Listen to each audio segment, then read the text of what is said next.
Good afternoon, everyone. Welcome back to the closing session of Shaping the City Forum for Sustainable Cities and Community. Again, at its fifth edition from Palazzo Michiel at the ECC Venice. We welcome everybody in Palazzo Michiel and everybody connected online on our YouTube channel. Shaping the City is becoming a global gathering for interdisciplinary professionals, architects, researchers, policymakers, and community advocates. Forging connections and fostering new collaborations are among the key elements of Shaping the City. And if we were to summarize this forum in particular in 3 words, that would be to uncover, to connect, and to learn. To uncover transformative solutions for pressing urban challenges our cities are facing. 2, to connect with a global network of leaders striving to make our cities livable, equitable, and sustainable. And 3, to learn how to bridge the gaps between research, policy, practice, architecture, while mobilizing resources to shape today and the future generations. Now, Lucia, this is the 5th edition. Would you want to tell us more about the 4th edition? Sure. So, as you probably know, Shaping the City was started in Venice back in 2018. But thanks to the collaborations that we established with different institutions and practitioners, we had the chance to bring Shaping the City in other places. And in October, on the 5th and 6th of October 2023, we had the chance to host 1 day and a half of Shaping the City in New Orleans. And we would like to share with you a short video by our beloved Chiara Beccattini about the experience that can give you a hint about the conversation, an overview about the conversations we had there. Since Shaping the City in New Orleans was focusing on designing for the climate emergency.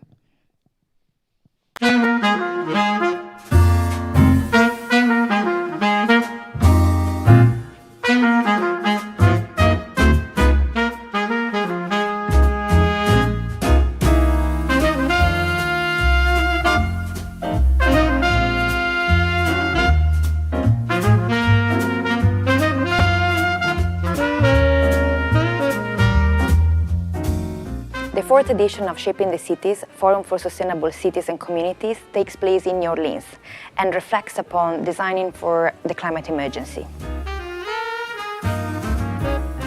90% of the urban areas are coastal, whereby 40% of the world population lives within 100 meters of the coast. This makes the built environment, the infrastructure, and the people vulnerable to all kinds of climate change and extreme weather events. Shaping the City in New Orleans is seen as a research project to help build a powerful tool for redesigning our land and showcase how our cities could coexist with water while fostering a healthy, livable future. We bring together a group of diverse professionals in the field of design, architecture, planning, and policymaking. We aim to foster conversations, collaborations, and actions in order to find solutions for the future of our cities. It's an amazing learning experience to be able to share what we're doing with others in a similar way and just understand the opportunities out there in the world. It's a big world. I think there's a lot of different issues and challenges. There's a lot of different thinkers and leaders working in different ways. Shaping the City is an excellent venue for us to share and learn from one another.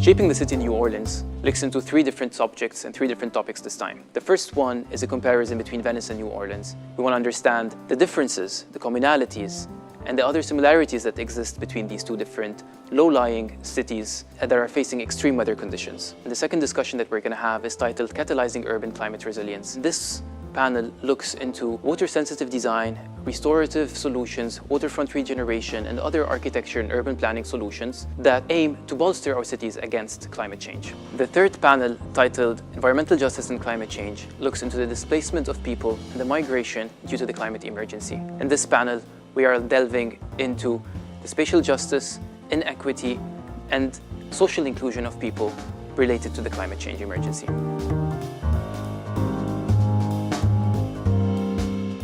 Venice and New Orleans have many things in common. They are both port cities, water cities. They're been built on a lagoon or on wetlands. And this means that given the effects of the climate change, living in these cities today is becoming more and more challenging. And for that, we are reflecting on how both cities are investigating solutions in order not only to preserve the city itself, the infrastructure and its architecture, but also to make it possible for the people living in these cities to live in a safe environment.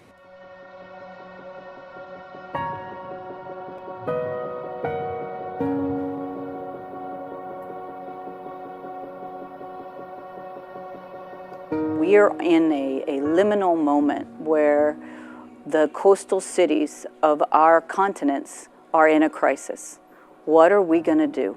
How are we going to learn from each other? How are our leaders going to learn from us? Architects and engineers are the people that solve problems. What are we doing about the architecture? Because architecture is where our people live. It's where our culture lives. It's where we thrive. And that provides safety, and it provides shade, it provides economics, it provides everything for us. But we're not talking about that architecture yet. We're only talking about, okay, we have to save the coast. What are we going to do about the architecture? What are we going to do about our communities? How are we going to ensure that they thrive in times of major stability and then in times of great instability? When the agua alta rises or when the hurricanes happen, right? What are we going to do?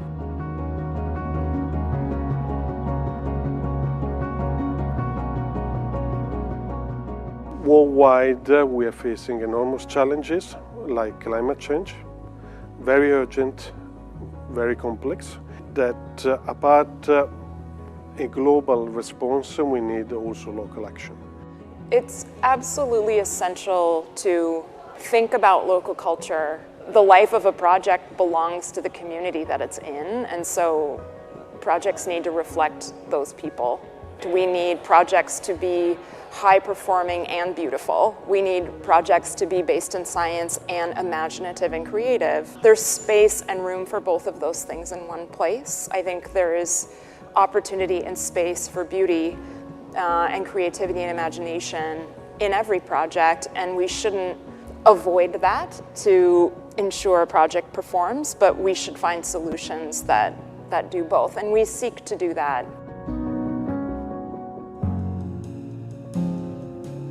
Resilience is definitely, or climate change, adaptation, are topics that necessitate engagement across disciplines. I think that a lot of us really have a deep intuition about what it means to be resilient, but for many members of communities that I've talked to and worked with, that term evokes some negative feelings because they feel like they're tired of being asked to be resilient. There are definitely positive examples of adaptations. It's just important that we keep questioning the planning processes that we have in terms of who is driving them, who is included, who are the beneficiaries of projects. Climate change is not having a direct impact on our world itself, but it's also having a multiplying effect on other dynamics, like migration, by increasing already existing dynamics. Also, there are many inequities in the way that our resources and environmental harms and risks are distributed, inequities in resources and capacities for coping. What I try and deal with in my work in terms of how we can have better solutions that are more equitable.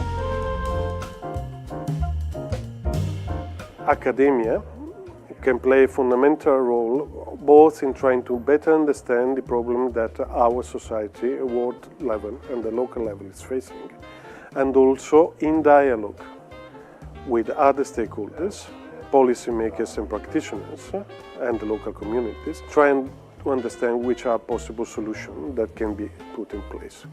I think that's the lesson here, is that the Biennale and the ECC have provided the world with an opportunity, and I'm just thrilled that it's being spotlighted on New Orleans.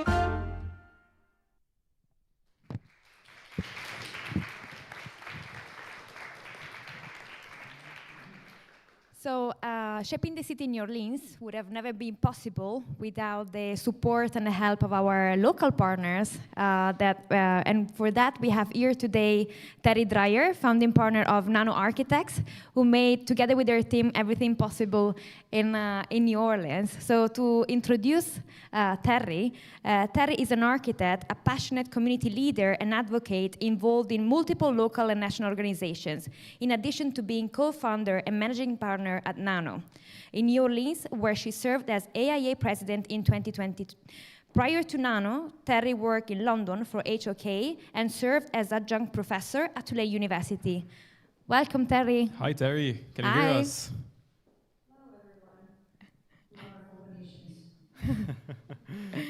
So Terri, we are here in Palazzo Michiel, who you know the space very well. We're full of different architects, researchers, academics, as well as students. Do you want to share with us more about what happened in New Orleans, aside from the video that we just saw? Sure. Thank you all.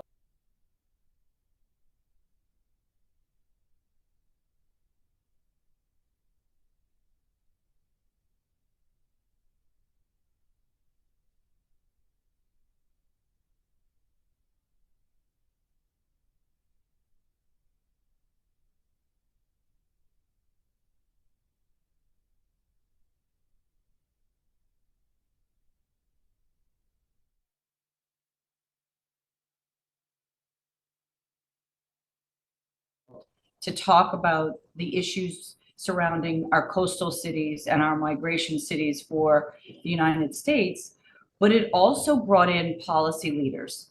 I think that crucial component as to you know these thoughts and these great ideas on how we're going to help our cities to be able to manifest into livable cities in both times of instability and stability, as the video was just speaking of.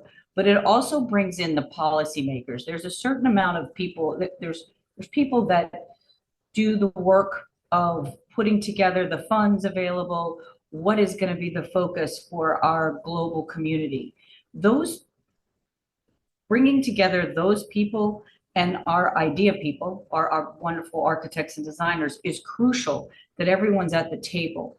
What I see Shaping the Cities did for the city of New Orleans and for our coastal communities is that it brought those policy leaders and those architects and designers from all over the world to be able to share ideas and expose the wonderful thoughts and basically abilities of what they're doing in Canada, what they're doing in Europe, what they're doing in Denmark and in DC and all over, so that we can all collaborate and share ideas and come up with ways to forge ahead in what, at least for down here in New Orleans, what we consider ground-changing, transformative way of life is going to occur. When we started this venture back in 2021, the whole precipice was about what New Orleans and Venice have together and tie together, and what we can learn from Venice, who has been a coastal city that has been suffering from climate resiliency for so long. But what Venice and the ECC have now brought not only to, I think, the city of New Orleans, and needs to bring to everyone, is this, it's almost like a one-stop shop of bringing together massive thought leaders and people from all over the world to share ideas and collaborate. That to me is the most important element. From the ECC just recently, we've been contacted by the United Homa Nation, which is an indigenous peoples, and we sent our presentation over to them. We've been working with going to speak with the ECC through sustain.org and potentially Puerto Rico. That's the kind of efforts that we need to see, and to be able to, I hate for the lack of a better word, advertise, but to be able to show the world what the ECC and these incredible architects and designers can bring as groundbreaking solutions to the problems of today. What may happen in Los Angeles may be different that happens in Miami, but may be different that happens in Venice and what happens in Amsterdam. But the ideas can strike formative, other formative ideas that could potentially solve other problems. And I think that's the most important thing that the ECC in Shaping the Cities has done. And I just really want to be a part of it for the future. I think it's phenomenal. It's the only entity that has done this, has been smart enough, if you will, to bring together all of these people at the table and force, but also welcome an open-minded conversation about the things that need to occur for us and our global communities. Thank you, Terri. So thank you. Thank you so much for sharing this. Thank you all. Thank you so much, Terri. I love y'all. Hope to have you in Venice in person next time. Can't wait. I promise I'm coming. Next time. Thank you so much, Terri. Thank you. Thank you. Bye. Bye. Right, so without any further ado, we are going to step into our next session today. I am thrilled and I'm honored to introduce this panel moderated by Balázs Bognár with Botond Bognár and Kengo Kuma. Kengo Kuma said, and I quote, "Every time I go to Venice and I feel close to the water as a material, I think about the dialogue between man and material."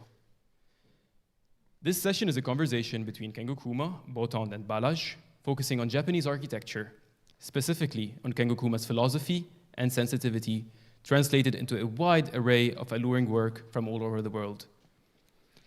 The essence of Kengo Kuma's approach lies in the relativity of materials, featuring wood, among many others, but also focuses on the interplay with natural light, the first universal resource, as Kuma indicates, and the integration with nature and context of time, space, and existence.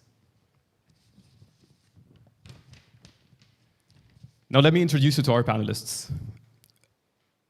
Balázs Bognár, who's the moderator of this panel, is an American architect and partner at Kengo Kuma and Associates in Tokyo. He has been working directly with Kengo Kuma to lead the office's North American projects since 2007. Notable completed work includes the Portland Japanese Gardens Cultural Village in Oregon and the Red Bull Music Academy in Tokyo.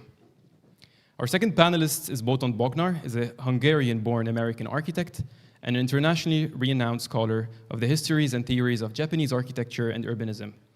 He's a professor and Edgar Tafel Endowed Chair in Architecture at the University of Illinois, Urbana-Champaign, where he has been teaching for over 40 years. He has countless number of books and articles on Japanese architecture. Last but not least, Kengo Kuma. He established Kengo Kuma and Associates in 1990.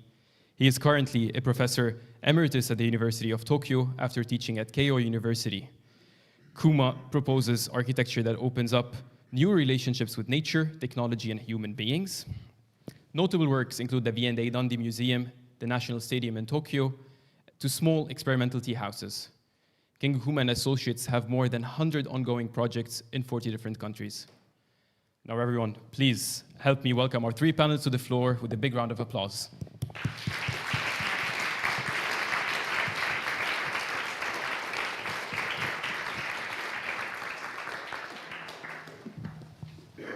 Good afternoon, everyone, and thank you so much for being here. It's a tremendous pleasure to share the stage with my father, Professor Botond Bognár, and my mentor and boss, Kengo Kuma.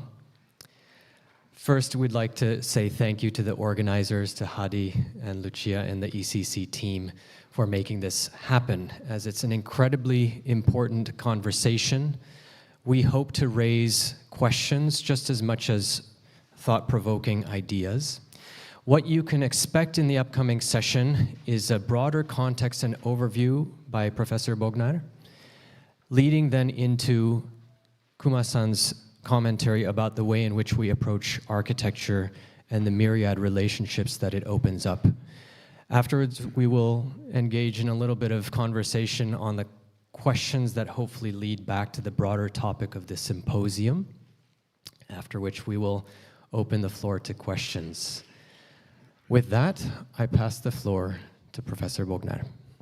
Thanks very much, Balázs. Thank you, Hadi and Lucia. It's a pleasure to be here.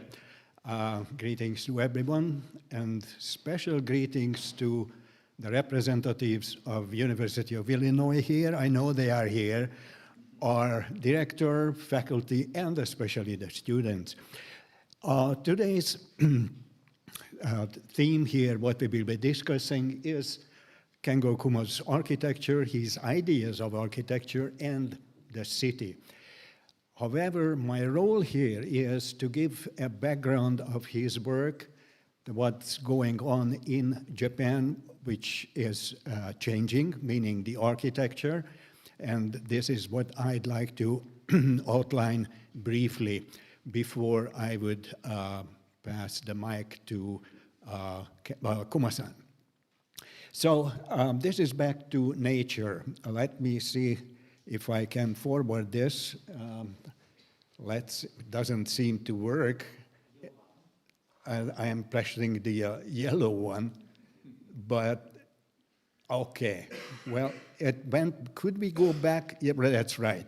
Well, let me start with something what we all know, perhaps in fact also experience, that today we really live in a deeply troubled world, impacted by political, economic upheavals, the disadvantageous results of the global economy, pandemic, wars all around us, but especially by the alarming destruction of nature and our natural environment, in fact, our own world. Now, Japan was not innocent in this process, especially after the modernization and the industrialization of the country, wherein, well, the environment, indeed, the idea of environment took the back seat. And some photographs, it shows, well, earlier when Tokyo was really enveloped in, gases and the pollution and so on, was difficult to even breathe. Now, the bubble economy, well, I would say further increased this because there was a frenzy of building in Japan. That was the 1980s, late 80s, early 90s, and here we can see an example scouring the land in this building frenzy. But why do I say that returning to nature? Why? Because Japan, the origin of Japan, the name and everything else springs from nature itself. As we can see, the rise of the land of the rising sun. The name Nippon and Nihon expresses this. And the next photograph shows how Japan or Japanese people worship, pay respect to Amaterasu Omikami, the sun goddess of Japan, from which, of course, Japan as a land and nation derives itself. Every 20 years, the main shrine in Ise is rebuilt, and that's when people can go and pay respect to, well, nature and their origin. Other examples which still go on almost as a ritual, the celebration of the seasons, and here, of course, the cherry blossoms. It's really an intoxicating, literally intoxicating experience for many people who come out here in Ueno, Tokyo, to celebrate the blooming of the cherry blossoms. But of course, I shouldn't forget that there is another relationship closer to us architects, is the relationship of architecture to nature. And here is the quintessential example in Kyoto, which is the Katsura Imperial Villa, a very much appreciated precedent for many architects, including my friend Kuma-san, who really, or should I say, worships this relationship of architecture and nature, wherein architecture is not the predominant element, but simply a part of this landscape, architecture as landscape. Here I am showing an example also in Kyoto, wherein this moving, sliding wall panels, Fusuma, Shoji, and Amado can be completely removed, and then the interior of the house communicates with the exterior. In fact, the exterior is invited into the interior of the space. That was a special stage of this urban residence indeed, but here it is the Nansenshi, wherein we can look at a situation wherein the interior and the exterior, or should I say the man-made architecture and nature, is mediated by this layered zone, which can be modulated and flexible, how the exterior penetrates the interior, in this case, a dry garden. However, nature has not been far away from urban residences, especially in Kyoto. We call them these pocket gardens, which dot, as we can see on the plans, even the urban residences. They also inside. Some of these small gardens are smaller than any already small tatami rooms inside. Now, I would like to review very briefly a few strategies what contemporary architects have tried to maintain or experiment with, how to reconnect with nature or reduce architecture impact on the environment. Well, this is Osaka in the late 1970s, where I lived some time. And as you can see here, this is an urban environment with the industrialization, not just after the mid-19th century when Japan started modernizing, but especially after the Second World War. Well, Japan developed very fast, but it came with an expense, and here this tremendously densely built and in fact polluted environment from which nature, as we can see, is completely well relegated out there. Tadawando comes along, who was deeply disturbed by these developments in Osaka, where he lives and works, and tried to, well, express his displeasure by turning his architecture away from the city. In a sense, this was, which at that time we called it the anti-urban development. He was not only the only architect who developed this defensive architecture. So what he did, turned the building in the Azuma residence of 1976 completely inside into this small courtyard, which exposed, sorry, this is still the previous one, the residence directly to the changes of nature, light, sky, even rain as you pass from one side to the other of the residence. Eventually, he turned into the light in architecture. This is still a building. He's concrete architecture, and he deals only with concrete, I would say, but introduces light here and turning the residence, the Koshino residence, the famous one, into hermetic microcosm, meaning here the cosmic elements in here, the light and shadow, turns this wall into a very interesting sundial for a short time. very interesting one. He eventually softened his approach to architecture, and then Case Kyoto in the Times building, well, cautiously opens the building still toward that courtyard, what you can see. And here is the residence, the small commercial building, which now reveals how this layering, this cautious introducing the outside into the world of this commercial building. This is one of his latest one. He is now much more open in Osaka and toward the river. This is a children's library, a very delightful small building, and the terrace opens the building into it. Now, momentarily, I'd like to go back to the bubble economy, wherein this coincides in Japan with what we call the postmodern architecture, and you can see many of the nonsensical buildings, many of them by foreigners, but the Japanese were not innocent again, and we can see the building on the right.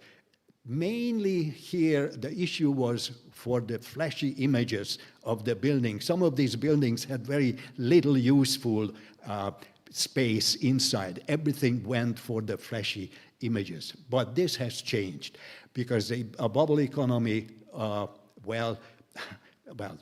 bubble burst, and all of a sudden there was not much money to build. So very briefly, I'd like to review this new trend and the new architecture, very much represented by Kuma-san in this case, in fact, did it. This new architecture is smaller, lighter, more modest, more humble, and more down to earth, and yes, much more involved in establishing relationships with the outside world. Well, indeed, nature. But nature is not just the natural one, but also the urban environment. Few examples here on the picture. Let's go on this one, the humbleness of architecture. One of my favorite one is by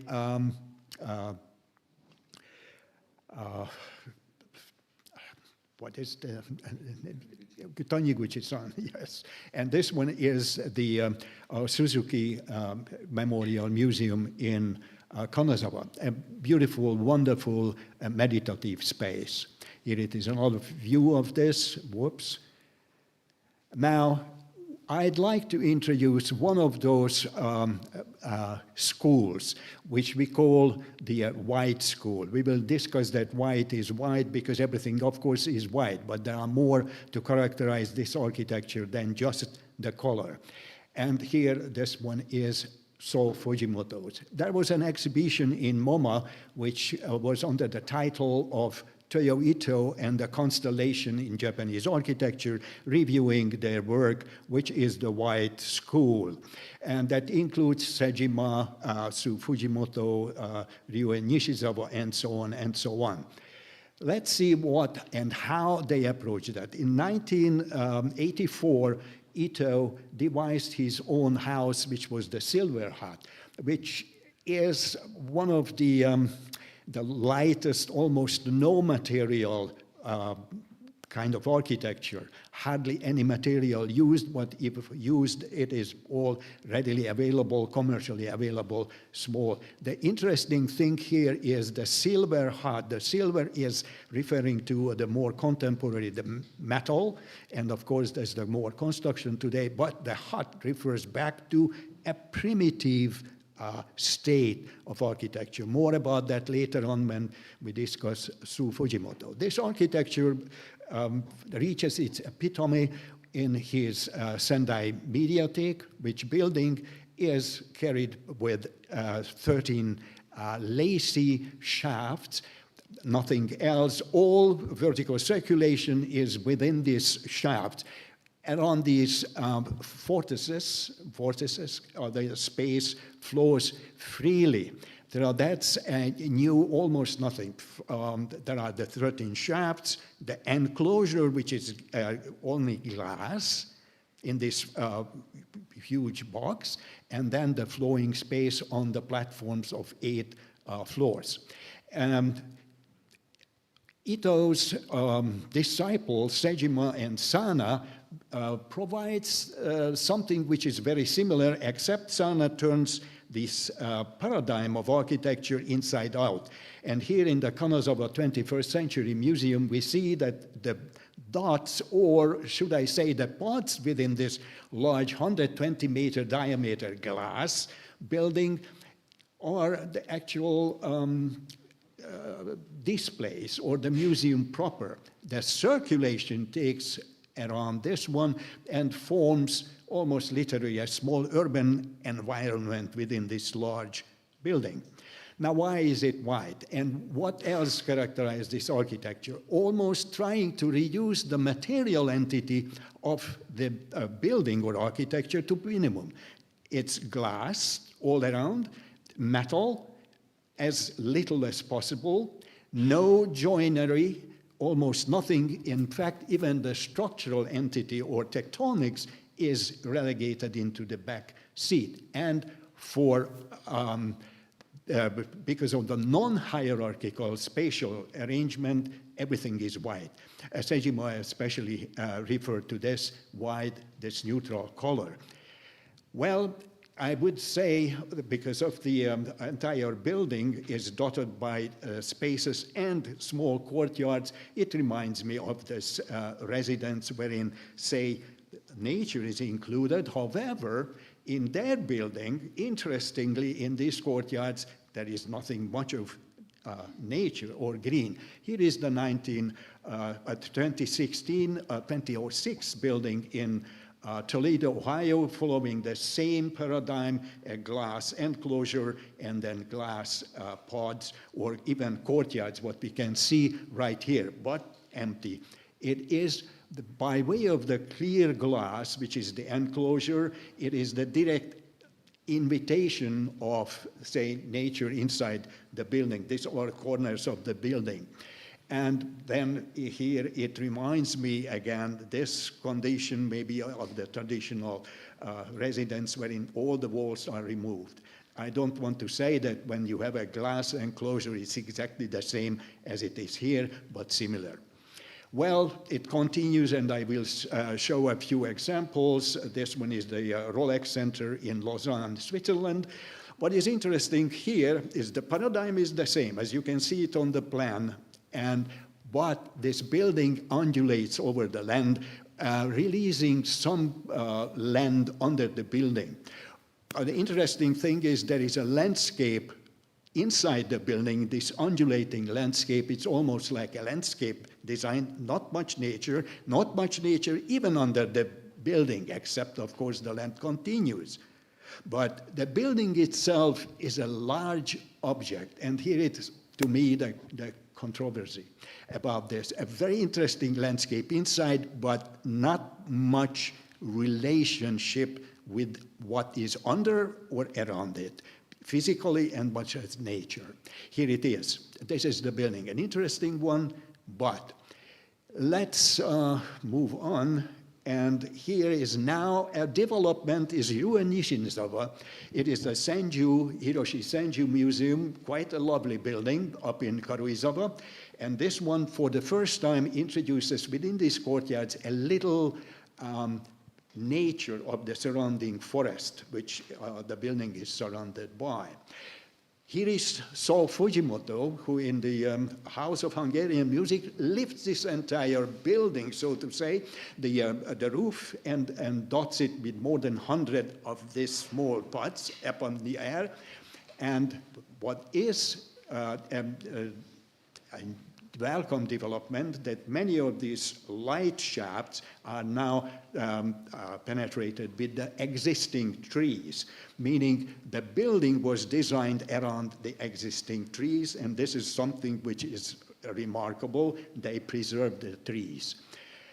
Well, if we want to go to an absolute minimalist architecture, which I should emphasize that this is it, there is a junior Ishigami in this white school, wherein the Kanazawa Institute of Technology workshop is, well, yes, it is a large glass box, but there is nothing inside. Whoops, maybe go back a little bit. I don't know if I can. Could we go back? Yes. The only thing what you have inside this building is 305 steel columns, which is literally a forest. So here is the analogy of the forest wherein effective, useful space is created by the clearing of this forest. This one, I would say, the almost absolute minimalist architecture. No washrooms, no toilets, nothing. If you want to run for your life, you go to the next building. Well, here we go. But then I'd like to shift the emphasis now to our distinguished guest and friend of mine is Kengo Kuma and his architecture, which is an approach almost, I should say, completely opposite to the white school. We call it the red school.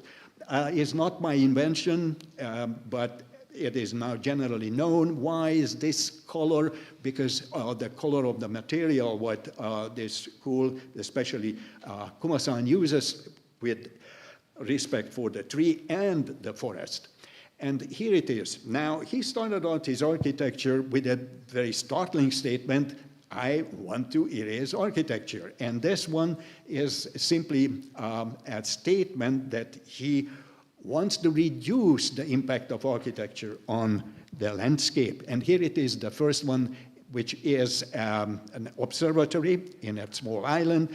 He cut this observatory in the land and reconstructed the landscape, so to say, to its original state. Another one here is in the embankment of a canal up north in Japan, completely disappears under the ground.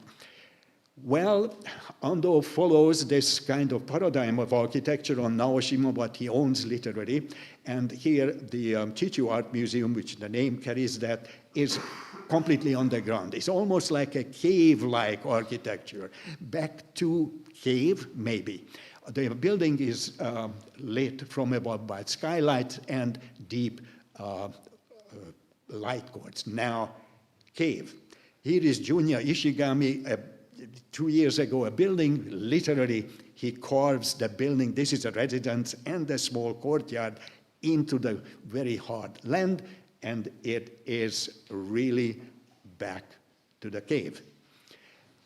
Well, not every building can be put underground when it is necessary. So Kuma-san had to come up with another strategy, and this was the particularization of architecture. His intention is to remove architecture from its object quality. And more about that later on. So in this case, the boundary of the building is crucial, how we mediate, how to dissolve architecture into the environment. And here we have the Ando Hiroshige Museum from 2000, and that one is the vertical slats. And according to, well, Ando Hiroshige, who is a woodblock print artist of the 19th century, he goes back to, well, some traditional examples, like we can see how within this very short distance in the Yoshijima house in Takayama mediates layer after layer by way of these screens between inside and outside. Another precedent is Hiroshige's itself, a woodblock print wherein the rain creates this curtain of layer between, well, one space and another.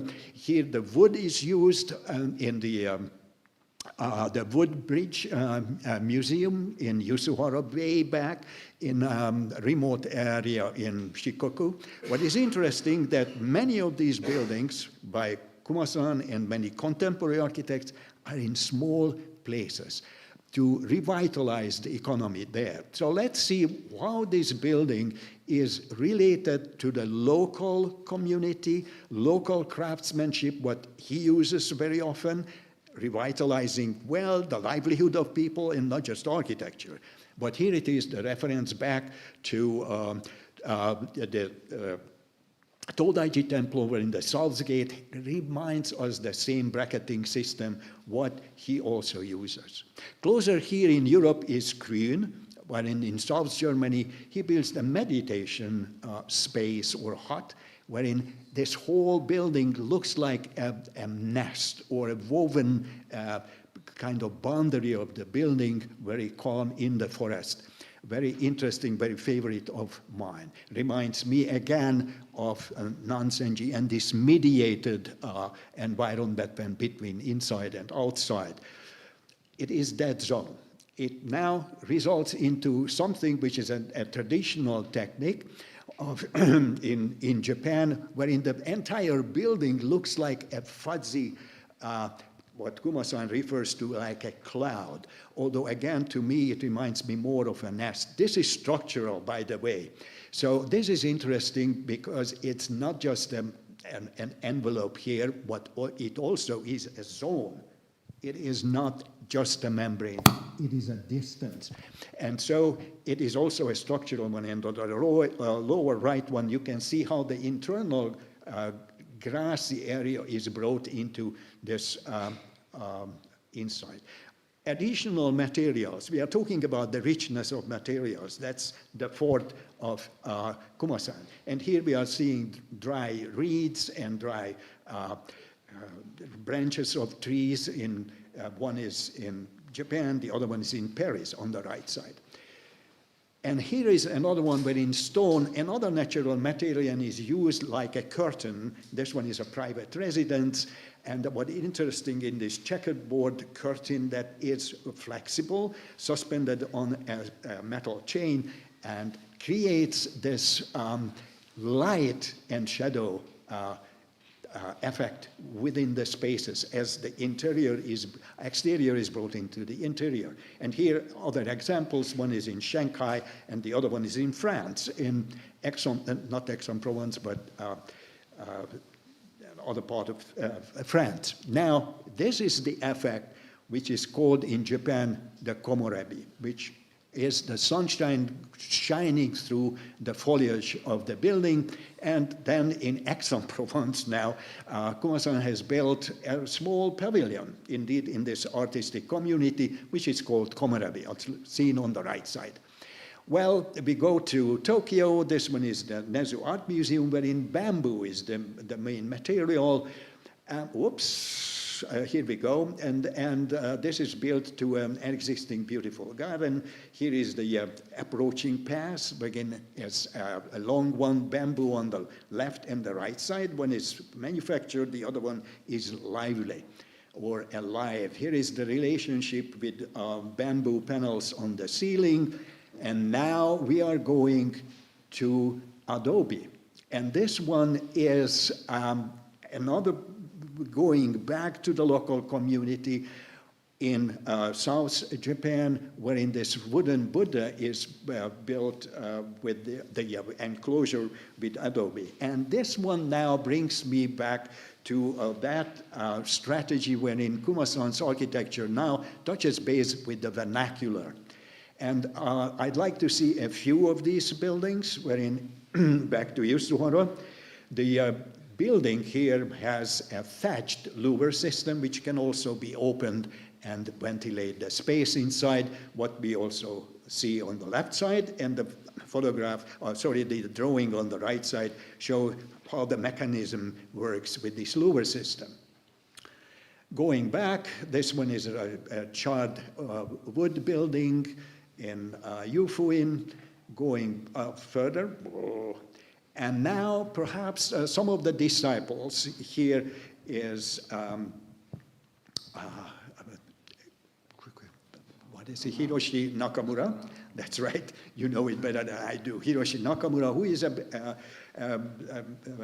brewery in Japan using, again, wood, and inside you can see the trunk of the tree.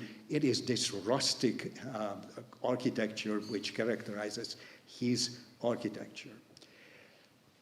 Here is a building in Kyoto, wherein this is a small museum. What is interesting about it is the beautiful garden and the double roof structure, wherein it's a new technology brings us back with steel structure and the double roof, which is typical in case of Kyoto residences. Now, Hiroshi Sambuichi, the entire building is a roof. I'd like to again emphasize that the roof becomes a very important element, and here as we can see it on the photograph, it creates this continuity between the burned land and the building. So this is perhaps what I would call architecture as landscape. And here it is, again, back to the Katsura Villa.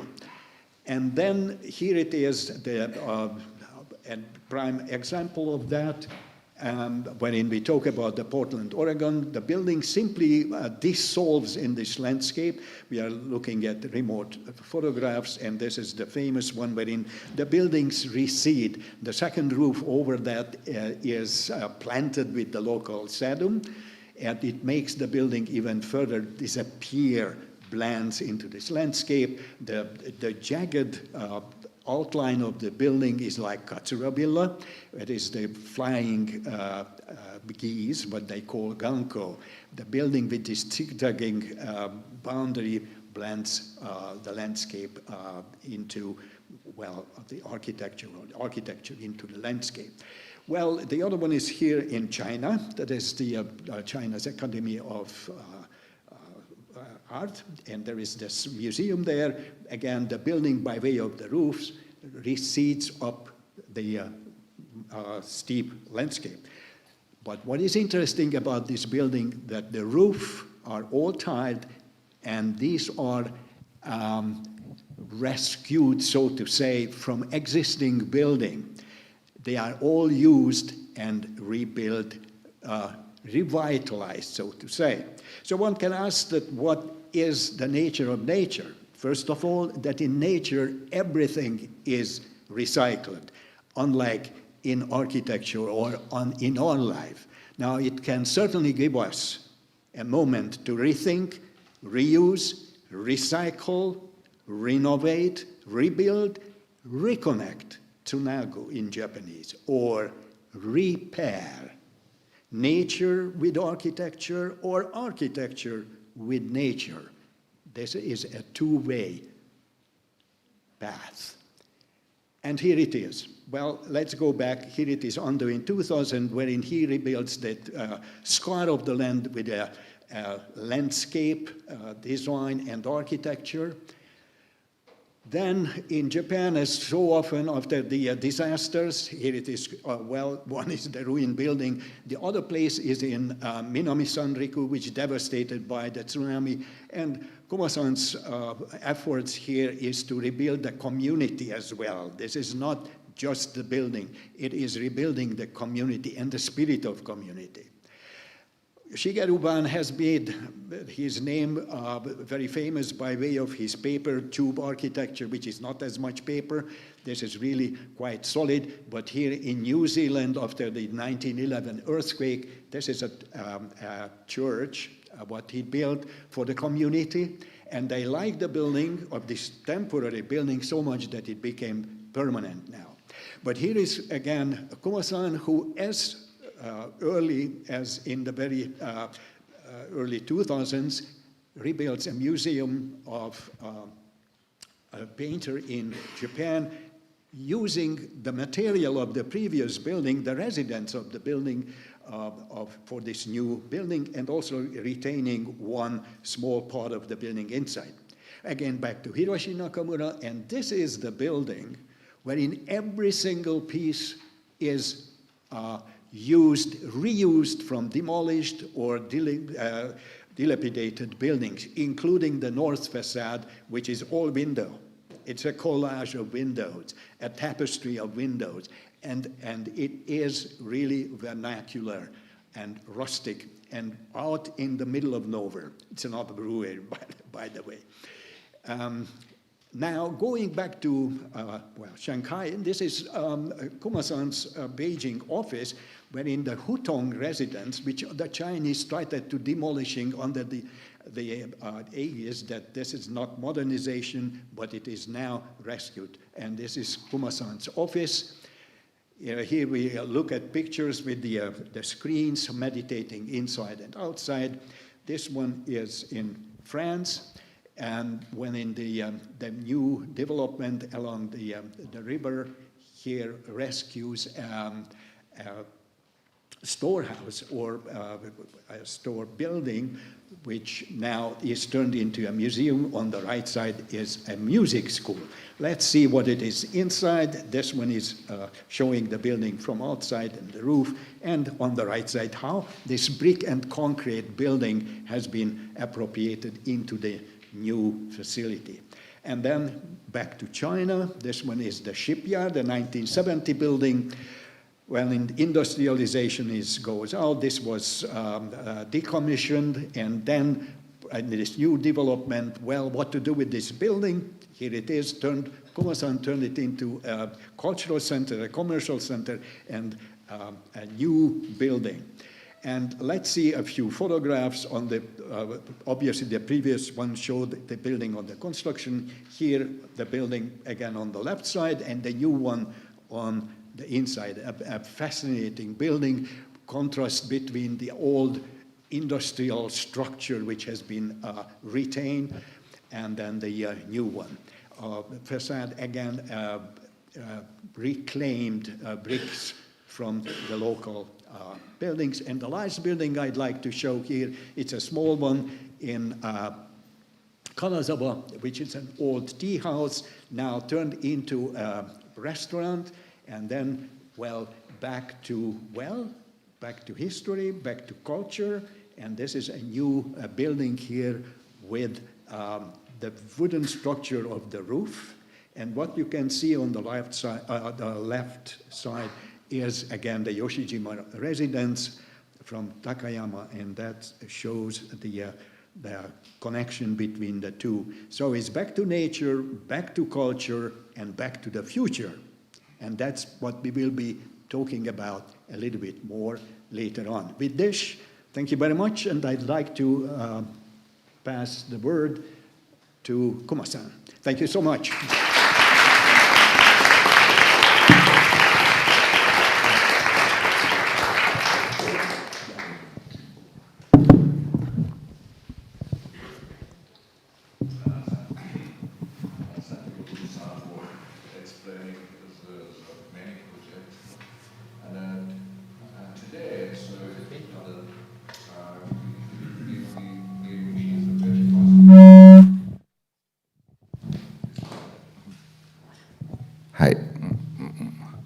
Today, I like the word repair. Repair nature is very, very interesting word for us, and very inspirational. And I want to show this some as a project. Thank you. And the first project I show you today is Hiroshige Museum, as Botond-san showed me before. I want to start from the relationship with the forest. The material for this project is coming from the forest behind the building. It is very important. And the hall, which connects town and the forest, this is most important part of the building. This is showing the relationship with the forest behind. The forest behind the town was called Satoyama. The meaning of Satoyama. Sato means village, Yama is mountain. The village forest or village mountain. And that forest was a part of their life. The people were living with a cycle, natural cycle of forest. And the material all came from the forest. The wood and everything came from forest.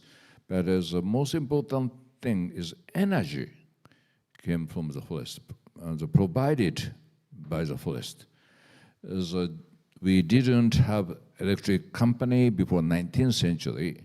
We didn't have gas company, no gas company, no the oil companies.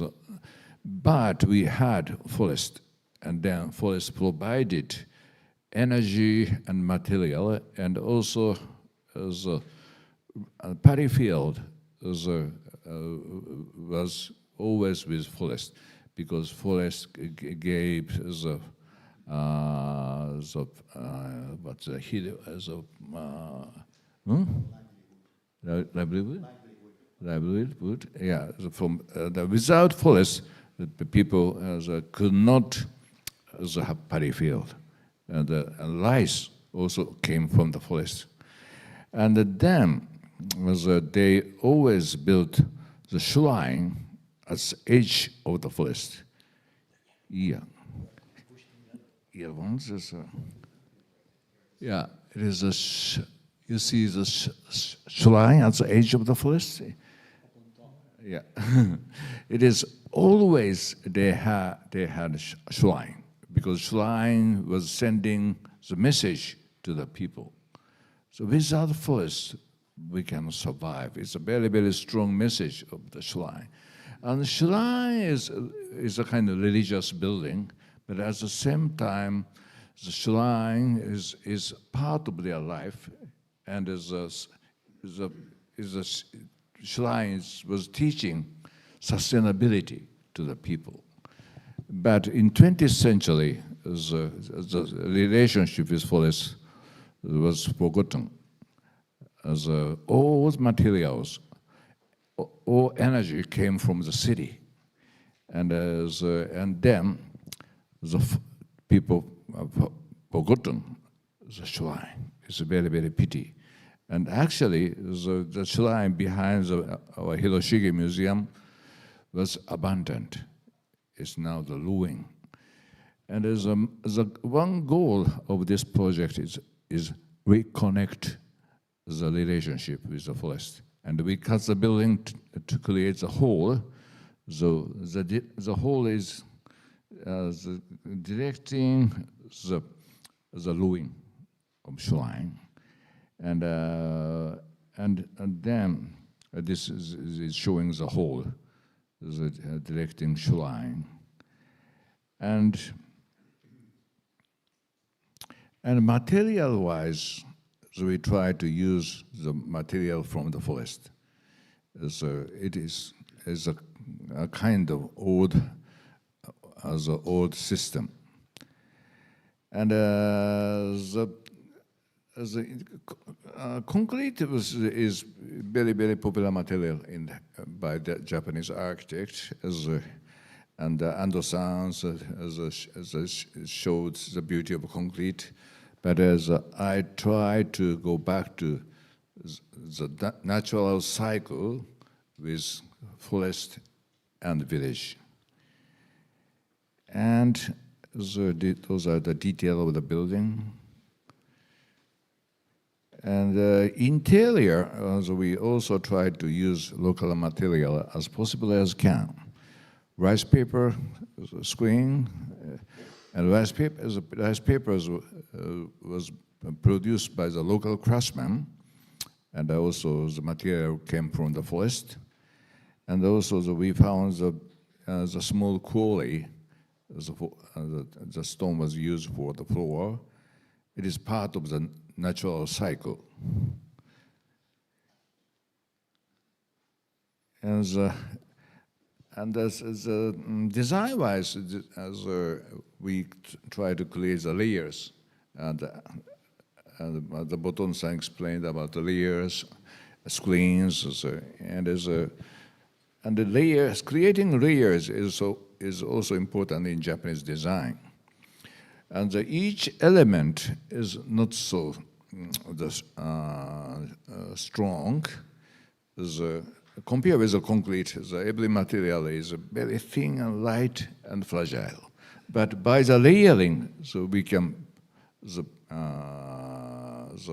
provide the space, and it's like the fabric. Each material, each skin, each layer is very weak, but by the multi-layering, so we can keep some kind of the space, and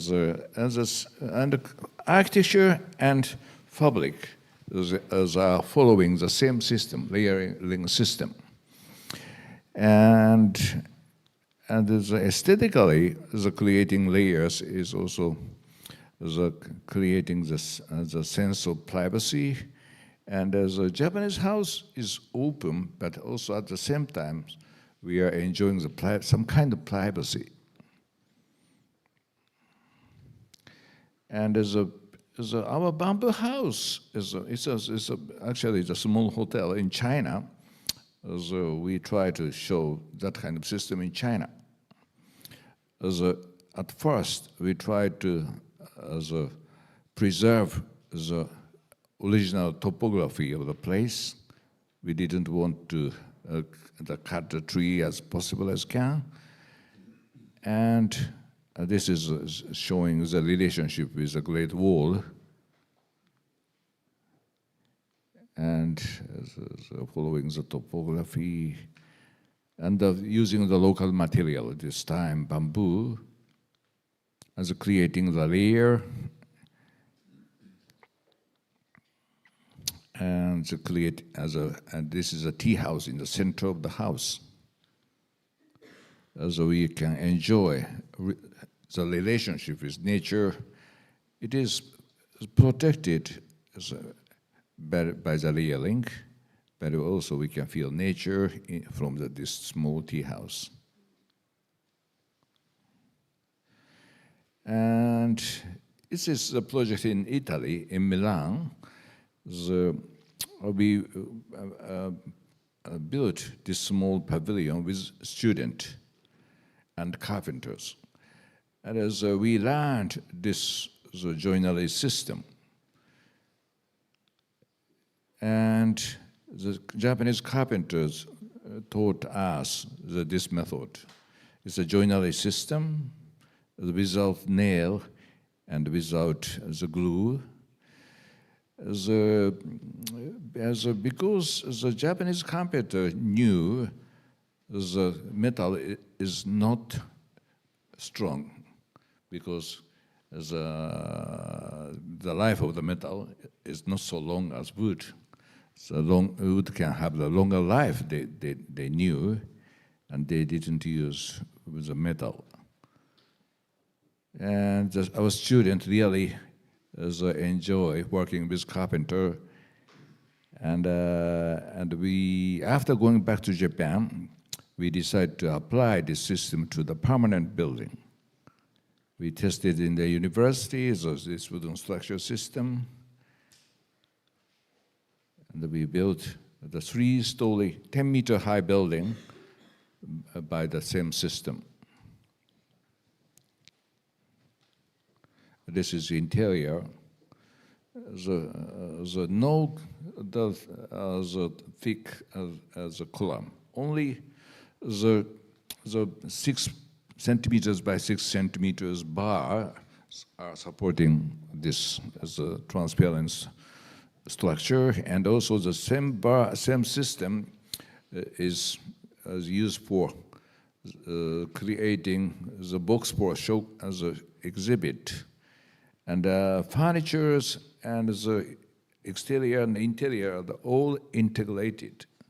So one single system is creating everything. So I really love that kind of simple system. This is look up the ceiling.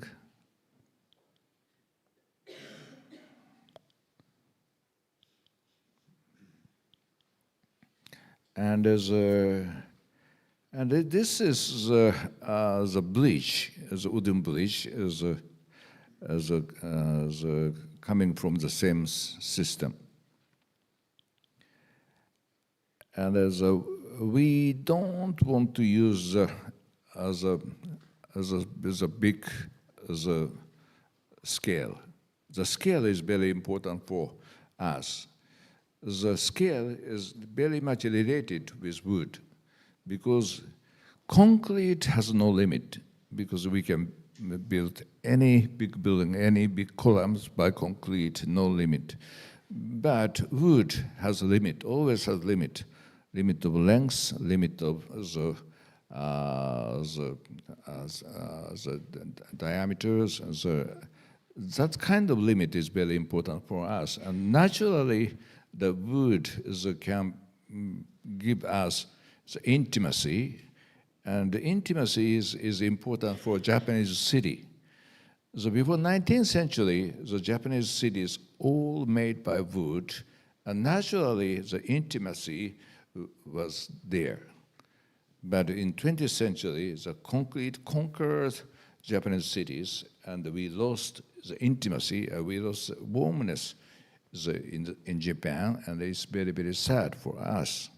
I want to bring those human scale and intimacy to the big city, and it's related with the theme of today, reshaping the city, and reshaping the city by the material, and that means not only by the material, by the scale of the element. This is sorry. This is the bridge. And the inside of the bridge created the space inside of the bridge.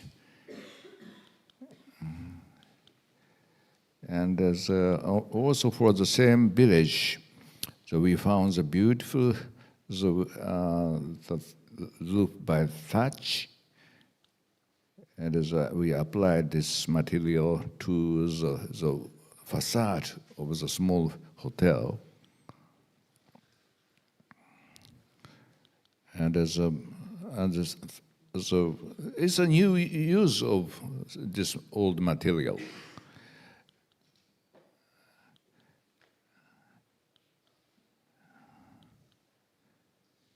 And in the Kyushu, the Fukuokas, we designed a small Starbucks shop in front of the shrine. As you can see that torii gate is at the edge of the street, and it's a typical location for the shrine. Edge of the mountain, they always have the shrines. And in front of the shrines, this kind of street, and we built the Starbucks. But we want to show the craftsmanship of Japan to the Starbucks. And this is not decoration. This is structure of the building.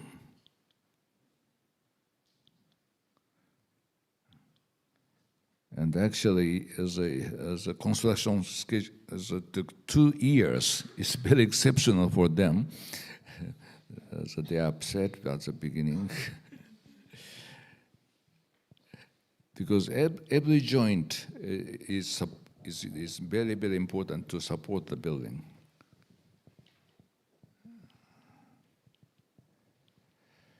And in the center of the city, in Tokyo, there is a famous temple, the Sensoji Temple. So also this kind of street is beautiful. In front of the gate, we built this 40 meters building. But how to create intimacy is important. So even for the 40 meters high building, we try to create intimacy and warmness. This is a rendering. This is a reality.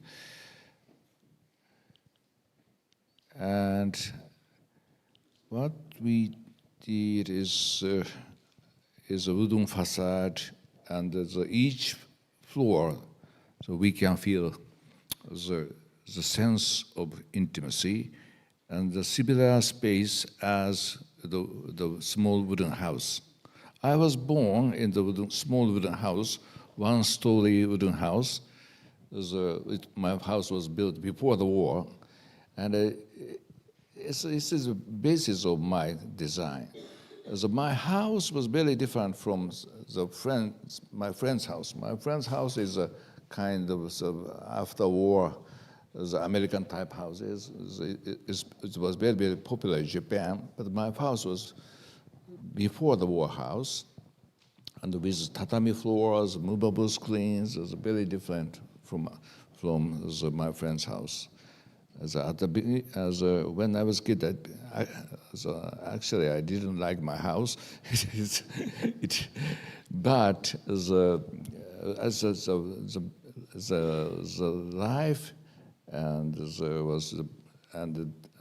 experience was the basis of my design. It is interior of this building.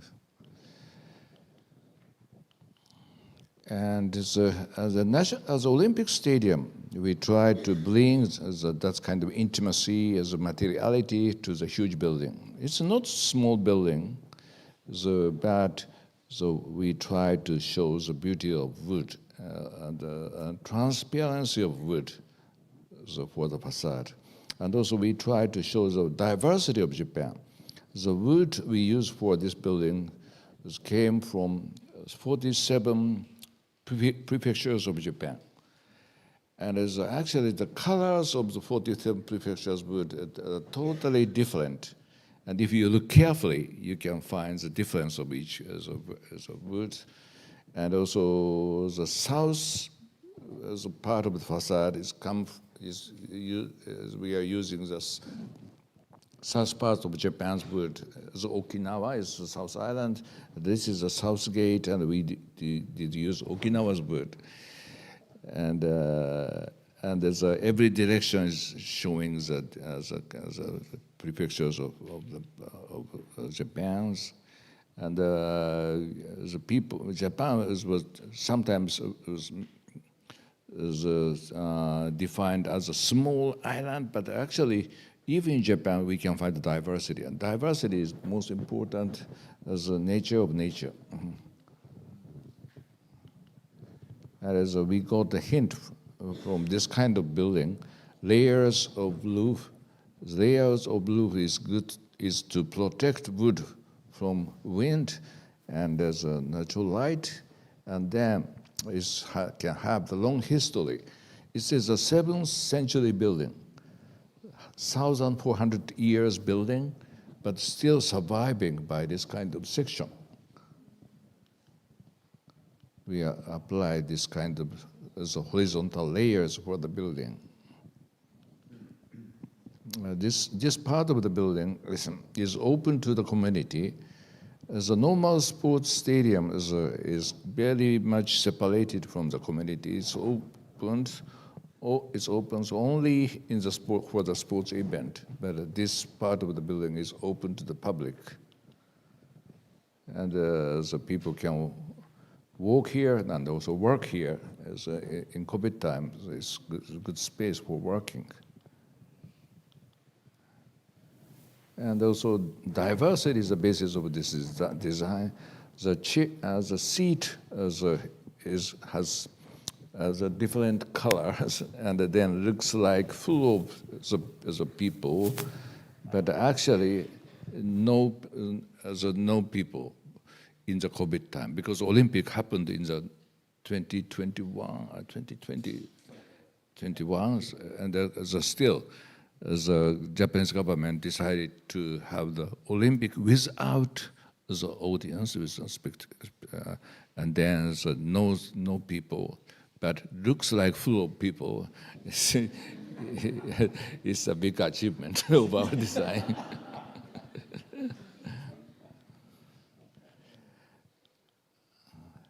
And the Komorebi effect is Botond explained about the Komorebi effect.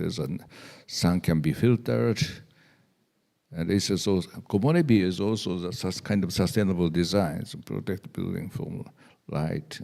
And in China, also the building, as we try to follow the landscape as possible as can, not cutting the topography, and as using the material of the village, abandoned buildings, recycle the abandoned ceramic tile.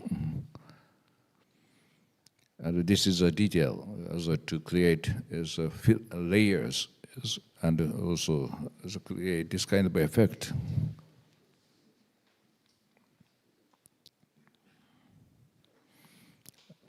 And the slope is following that topography. And the same ideas as the Guggenheim Museum by Frank Lloyd Wright, but Guggenheim is an artificial slope, but this slope is following the topography. It's a natural solution for that kind of place.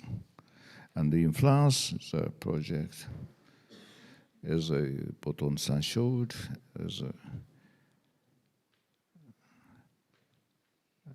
and this is we try to create this kind of in-between space. The in-between space is also the very important method in Japan.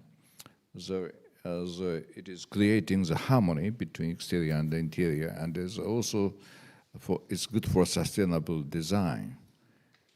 And as a small creek as we designed, it is a biotope and birds and the insects are coming to the building, and the people can enjoy living with that kind of life. As a whole, again, to reconnect the city and nature, the river at this time.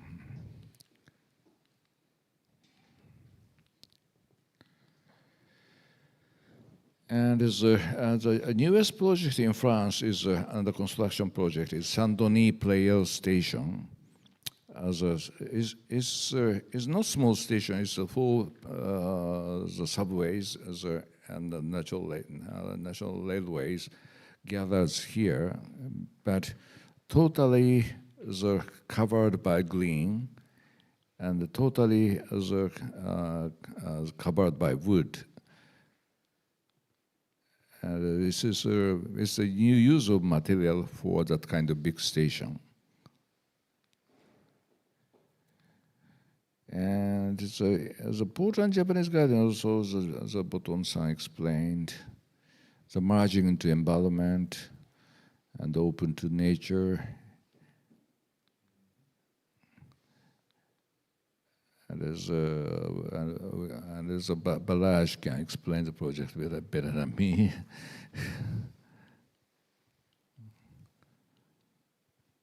And there's a Victoria Albert Museum in Dundee, Scotland. Is a challenge for the new material. So because the location of the museum is between river and the city, and we couldn't use wood for the facade. And as we got a hint from the sea cliff, very close from the museum, and the location is like that. So we push the building into a river to create a new relationship with nature and city. And it's a very tough location, actually. And we find the new material for this kind of location. But again, so we cut the building to reconnect city and the river again. Gateway and the Torii gate is always showing the relationship with nature and the village. And we applied Torii idea to Scotland, and this kind of, and this hall is inviting people to the river, and without this hall, the building will block the relationship. I don't like that kind of separation. And as interiors, we try to use wood as possible as can to create warmness in the cold Scotland, and as our idea is ribbing room for the city. So they like that idea very much, and they came to the opening. And in Australia, we designed this kind of small community center by wood. the problem of Sydney is Sydney is a big city, that kind of as a big apartment, tall apartment. Recently, is many development happens in Sydney, and there's many skyscrapers are already built in Sydney, but the residents of apartment want to have the warmness, and the city of Sydney, as discussed with the community, their hope is to have the small community center with kindergartens, and there's a small library and small yatai means food. Yatai is a movable, is a food car, yeah. And as for the ground floors, we have the space for that kind of as a movable food cars, and combining those as a small function, community functions, so we can have this community center.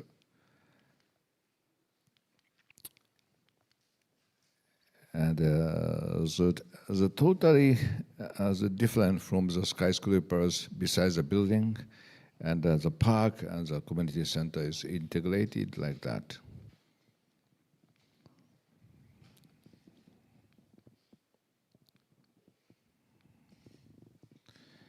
And the wood can show the difference from skyscrapers, and in the city, big city needs the intimacy and warmness, and the wood is appropriate material for achieving that kind of opposition.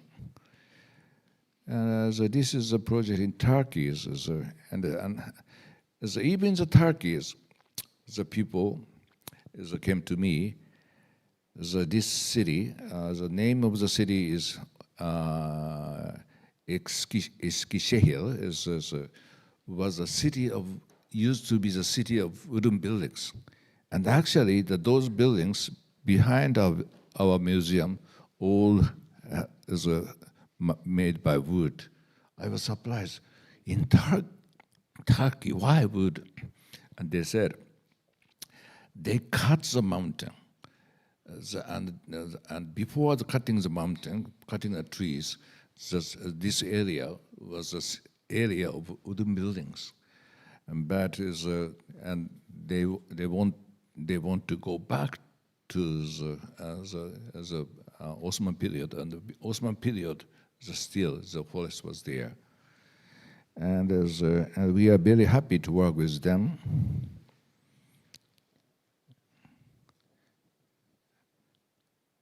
And they came to Japan, and as a Japanese, they collaborate with Japanese carpenter to make this kind of structure, a very intimate museum. And in Denmark, this is a Hans Christian Andersen Museum in Odense. It's a small town. The town is Odense is the third biggest city, but still a very low silhouette city. We try to merge the building into the scale. The building is our complex is in the center and looks like the park. Looks like the park.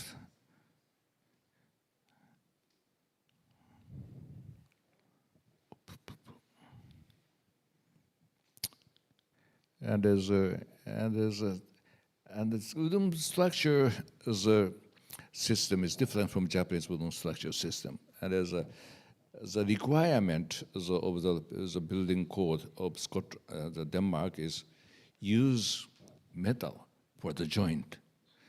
They didn't trust the Japanese system. The Japanese system is wood, and the wood is no metal.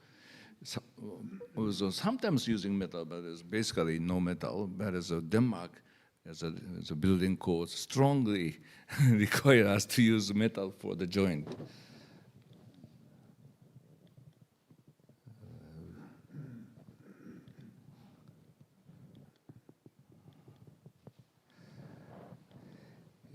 It just has a bit of green as a margin into the environment, and each garden is the story of the garden is connected with the story of Hans Christian Andersen's.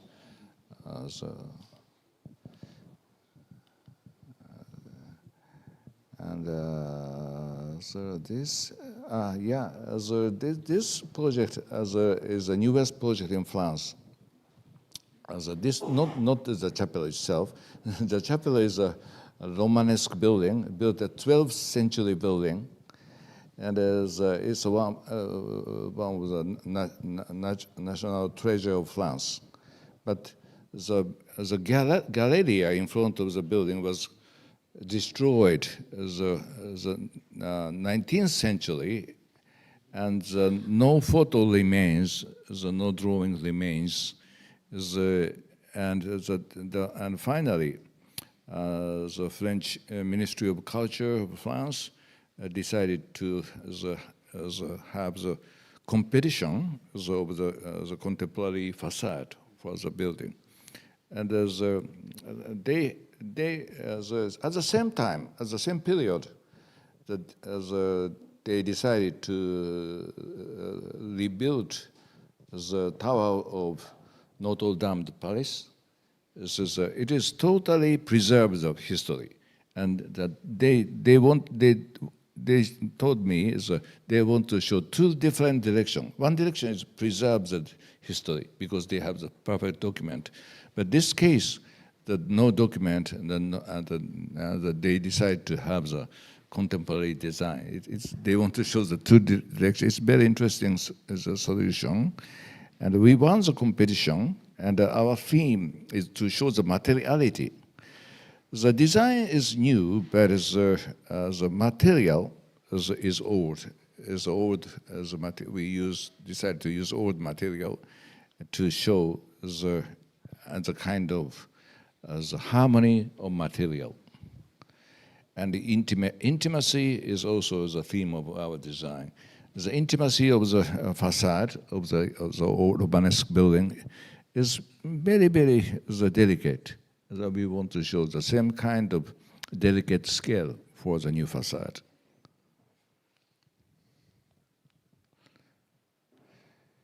And lastly, as I want to show some of the experimental project.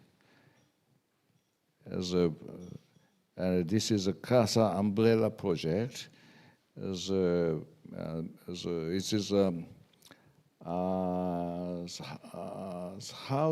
small temporary pavilion for refugee, and if some disaster happens, the people need to escape the city and to build the temporary house by their own is the theme of this project. And the Milano Triennale invited us to design this as a refugee as a house. And our idea is make the pavilion by ourselves like that. So we can carry our own umbrella, and if we can find the 15 friends can make this house by ourselves. And 15 friends gathers and build this house. You are there. And this is the interior of the house. So it is not small. It's not huge, but it's not small. And we can open the windows. And this is a small entrance. Like Japanese small entrance, tea house has a similar small window, nijiriguchi, yeah. And after they built the house, the Balázs is there.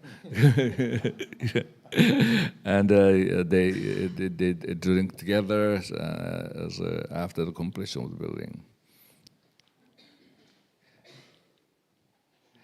And then another experimental project is the water blanche. We got a hint from this kind of plastic tank. It's used for the construction site. as a unique point of this plastic tank is can control the weight by water, this system is used for this exhibition in MoMA, New York. As a main material of this house is not as a tank. It is producing the tank, but the main material is water, I think, like Venice. And as water is flowing in the building, and the water is controlling the temperature of the building. It's like our body. Our body, the water and the blood is flowing, always flowing, and controlling the temperatures. And it is very smart system. We learned that system to apply this building. And as the heated waters can control the building itself, the floors, the wall, and ceiling always flowing. And it's the same as our human body. And again, the student made the building by themselves.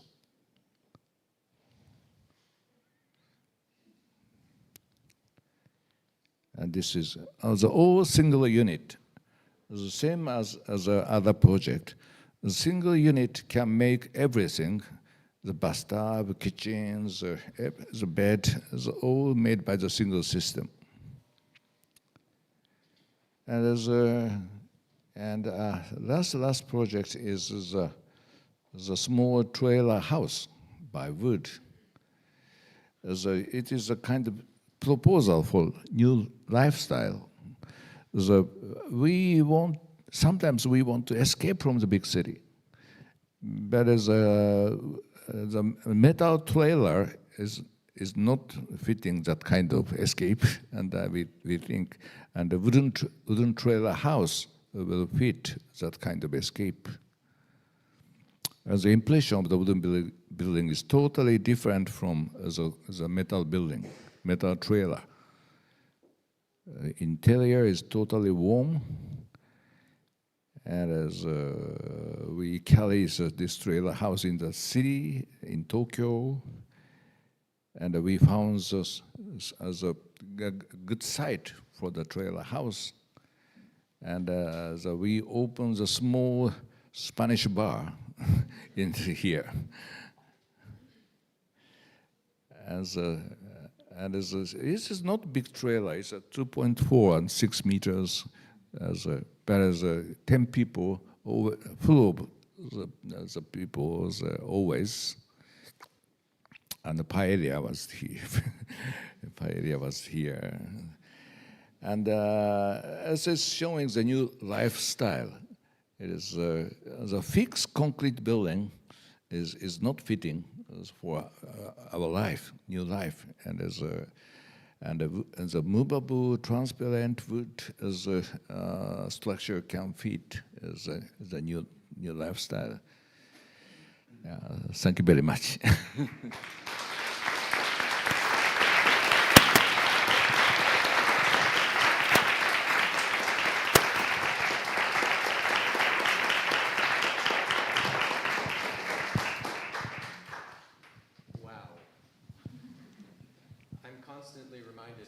It's not on.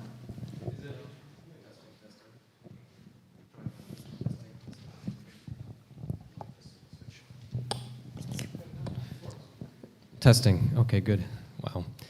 It's, as an insider to the office and as an outsider, as a student of the work, I'm constantly astonished by the tremendous lightness of the work that we do, represented by this vast density of information that you just experienced. More than 400 slides, 80 years of collective knowledge in 80 minutes. So there's a lot of ground to cover and a lot that we can discuss. And two of the key words that I think have emerged from the commentary from the two of you, one is the re-pairing of ideas. It's the bringing together in a kind of closer, more meaningful relationship of various aspects of the human condition, which you could describe as a kind of intimacy, the closeness of repair. So I'd like to maybe start with a few general comments before we split this conversation open to a more kind of meaningful exploration. I know that this session was titled Rewilding Architecture, which you can hear the commentary sort of bypassed intentionally. And I think it's not so much rewilding architecture as it is, to be more specific, perhaps a rewilding of architectural culture or human cultures in general. It's not us and nature, as you heard from the commentaries beforehand, because we as humanity are part of nature. Maybe it's a return to something more fundamental. One of my professors in graduate school, Sarah Whiting, mentioned to me upon our graduation that architecture is fundamentally a force of optimism. And of course, we're tempered by realities, but it is optimistic at its basis. We are pragmatic dreamers. I would like to maybe offer an underlying thought that we can keep in the back of our minds as we start exploring these questions. And that is, in the pursuit of meaningful architectural culture, how do we position ourselves between the literal greening of buildings, a kind of literal or metaphorical idea of what green architecture can be, especially in the city, and then at the other end of the spectrum, the supposedly objective accounting of energy savings in the vast number of ways that we are talking about sustainability, which is critical to our situation right now.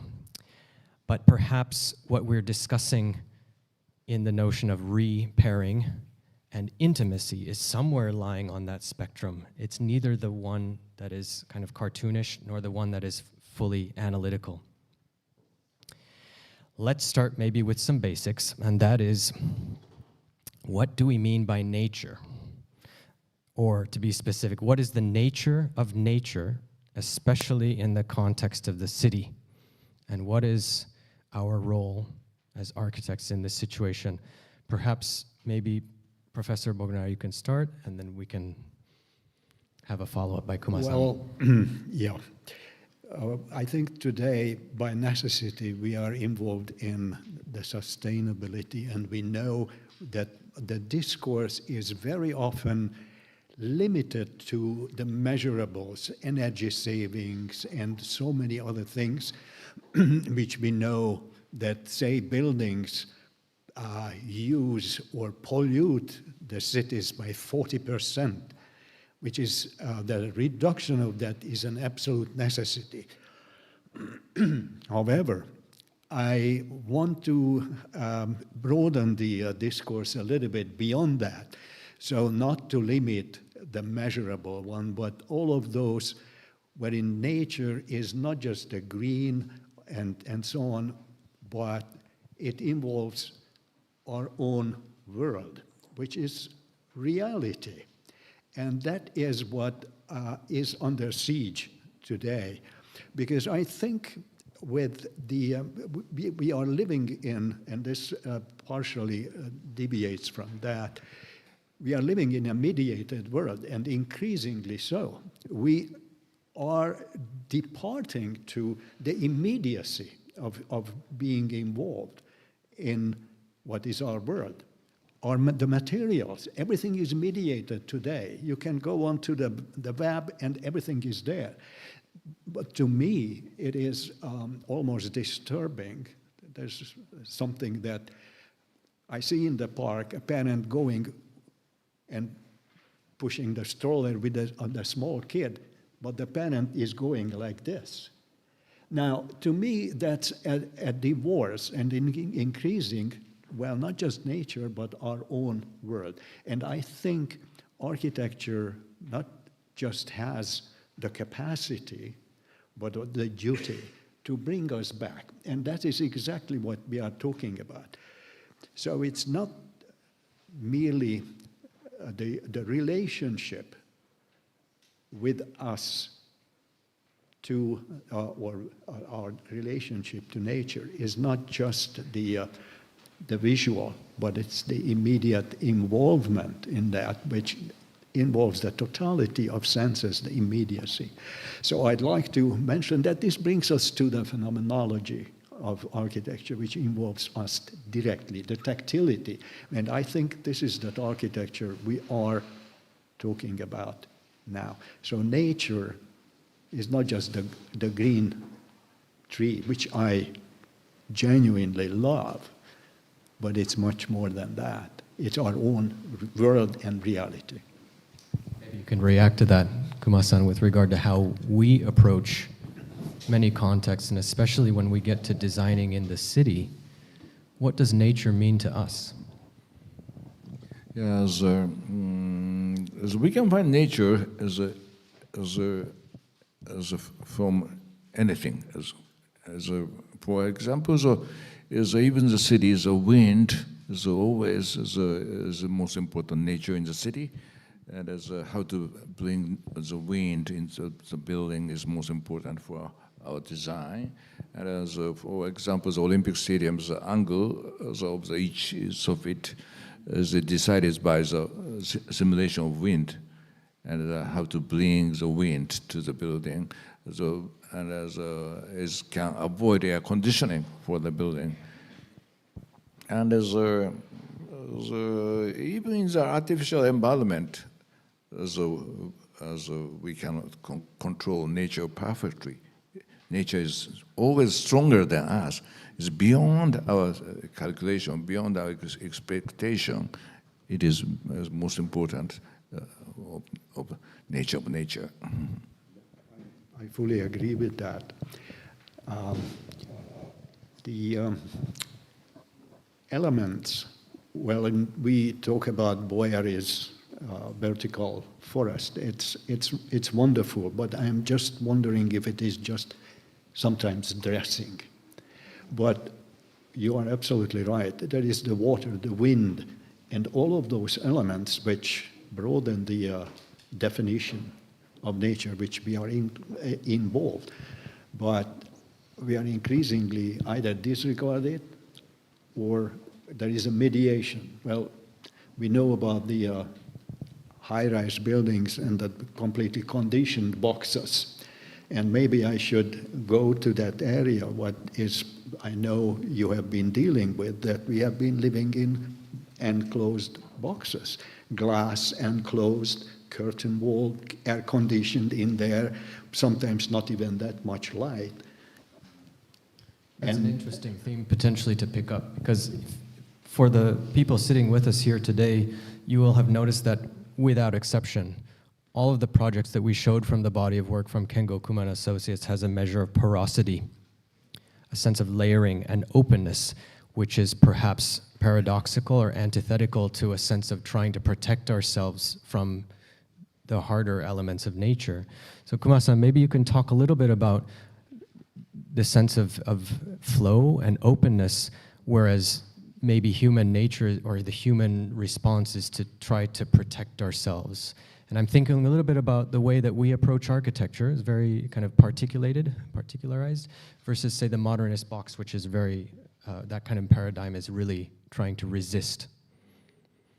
Yeah, so we want to protect from as an environment, but at the same time, we want to have freedom. So, and then I don't want to wear concrete. And but for cloth, we don't use concrete. But why we should use concrete for the building? We also want to have the freedom in the building. So then our solution is very natural solution for that kind of freedom. So, but even in the earthquake country like Japan, to have that kind of light structural system is possible. So we often use carbon fiber for the structural element, and carbon fiber is fiber. And it is carbon. It is a very natural material, very light material. But you know, our carbon fiber building, carbon fiber is much stronger than the stainless rod. And that kind of light structure is very possible with the contemporary structural engineers. It's really interesting in Japan that, as you mentioned, that all the natural disasters that Japan is exposed to through the very, very early, well, history of Japan, earthquakes and then the resulting fires, and now the tsunami. But Japan as a culture lived with this nature, exposed to it, and comes back, the rebuilding, time and again, rebuilding, reconstituting the life. It is that circle, but shouldn't we say it is tragic when it hits, but there is the revitalization of the communities. And I think that is, should I say, cyclical. We live, nature provides, Japan also, particularly, the livelihood of people. So if we completely divorce ourselves from this world, of which we are a part, then something, perhaps an unpleasant future unfolds here. And I'm reminded of Sue Fujimoto's small book, The Primitive Future, which I have Back to the Future, right? It somehow raises the issue of how we handle time. Modernity is always progress, but we never knew what that progress was aiming at. What are we progressing toward? To me, that progress, but this modernity flashes up. I don't see much destination, or if I see it, it's not something that promising.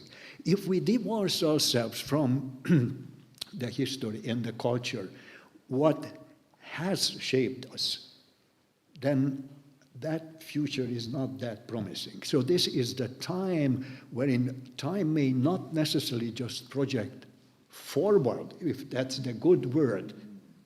Is it forward? Or is it also back? Reconstruction, rethinking, reconnecting.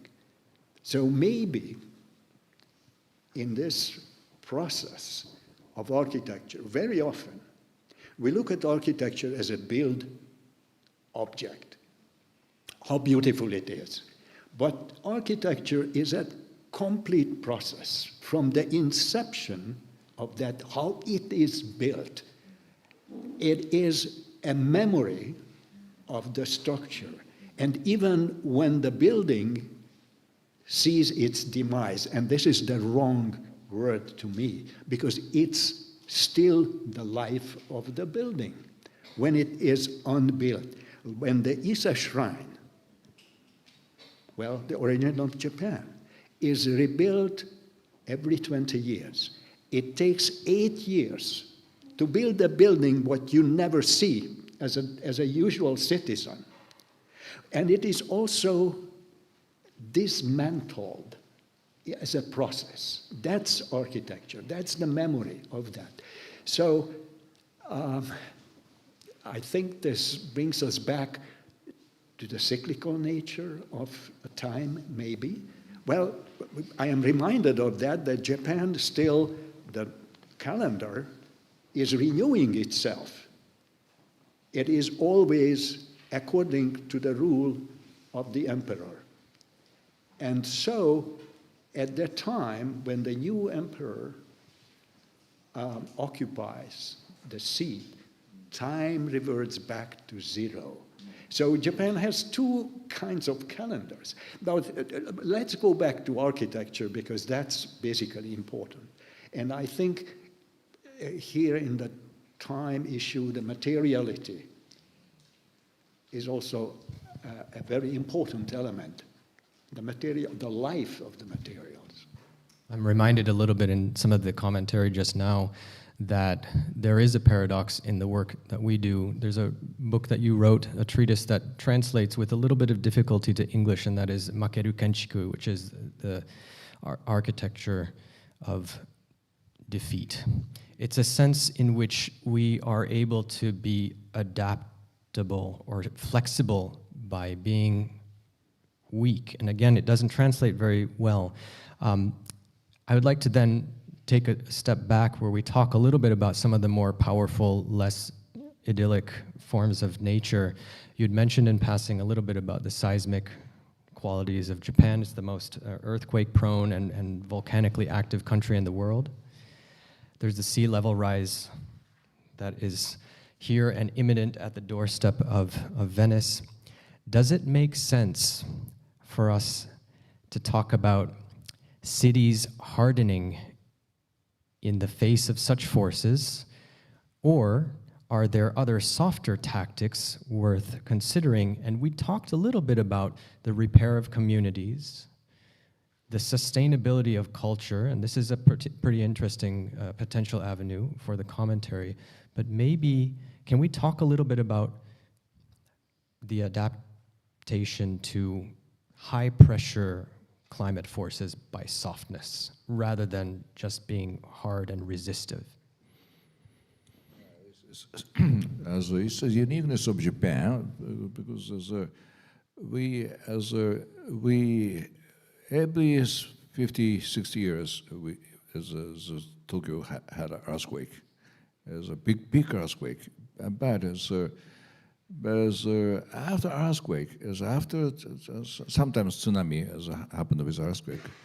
After such disasters, people rebuilt the soft city again and again, because softness is very necessary. We thought. So without softness, we cannot survive. And this is a big lesson for us. And especially what happened after last big earthquake, the last big earthquake, 1923. This is more than 100,000 people died. Is that last week earthquake? But still, the people rebuilt the soft city again, and that kind of softness was the key of Japanese culture and the Japanese engineering. And those soft wooden buildings was not so weak in the earthquake. It was weak in the fire, and then the people died by the fire, but it's resistant to the earthquake. And recently we have the fire inflammable wood, and the inflammable wood can make the city as much softer and much stronger, as I believe.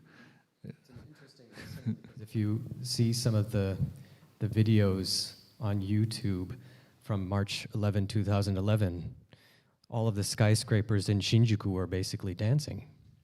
It's a kind of softness that I feel is almost a lesson from, say, the centuries-old pagoda in Kyoto that have still been surviving today. So that's a sort of an interesting link between past and, say, recent present.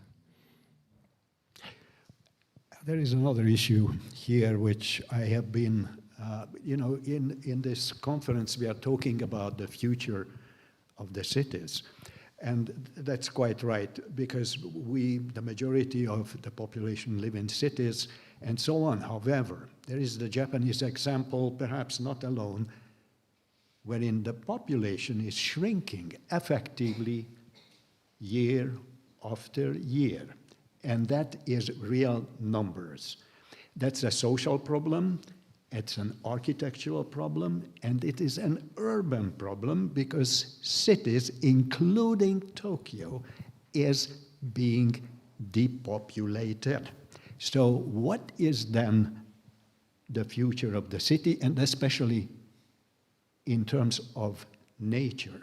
I might also add that it was exacerbated by the pandemic, in which everybody effectively went to kind of a remote or flexible lifestyle, which almost invites us to think about what is the purpose of the city. In some ways, and I'm thinking very specifically about the case of Tokyo, and it could apply for other contexts, there's no real need for a downtown in that sense. And I'm intentionally being reductive. What is the purpose of the city in today's society? Well, it has been always the center of culture, wherein people could gather. And that interaction among people is what is conducive to culture, a kind of lifestyle, what we should talk about, because the new lifestyle, pandemic or otherwise, is not independent how the cities will develop in the future. Now, the question is there indeed a role for the city in well-developed countries? I tend to think yes, but that will be a different kind of city, perhaps, how we live in the cities, and so on. Because right now in Tokyo, in Shinjuku, there is a huge development, still building high-rise office buildings, and much of that is empty. Remain empty too, right? Or will be empty. Yeah. What is then the future, right? Maybe, Kuma-san, you can talk a little. I can't help but think that these bells are heralding something of portent. Kuma-san, can you talk a little bit about the way in which our office is tending towards a decentralization? We have our main creative hub in Tokyo, but we've now started to have these satellite seed offices, and this morning we were talking about them almost as catalysts. Can you talk a little bit about that, the intent for maybe there's a decentralization of the notion of city? Yeah, before pandemic, we understood the importance of the countryside of the city. We did many small projects in the countryside before pandemic, but still, we did those projects from Tokyo office. And when the pandemic happened, I began to think, we should escape from the city. Remote work from a house, maybe can work, but still the remote work was work in the city. I prefer to work in the countryside. And we check the climate of Japan, we pick up Hokkaido. Hokkaido is north of Japan, small island, not small, but the climate is totally different, and the food is totally different, and as a milk is totally different from Tokyo milk. It's tasty, and as a south is Okinawa. It's a tropical island, so we can swim in November, and it is beautiful islands. And I pick up two places: open satellite offices in Hokkaido and satellite offices in Okinawa. And I myself want to work those different climate. But there is another issue to it, which I think there has been always a tension within, also in Japan, the rural parts of the country and so on, which now industrialization and so on departing. Many of them are abandoned. There are empty houses. In fact, in Hokkaido, I just read about it, that the big bears show up at your doorstep. So nature is somewhat reclaiming these abandoned areas. However, there is a tendency, and this is perhaps very important to talk about, the equity of livelihood, because these architects are now going back. This is not the star architects. This is not the fashionable big names, but those who work with the communities. They go back.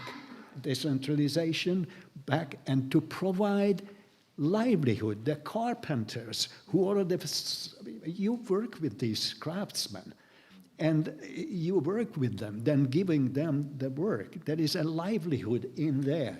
And architecture now, of course, it also invites, well, tourism for sure, because now Inujima is with a population depleting from 350 to 34 today.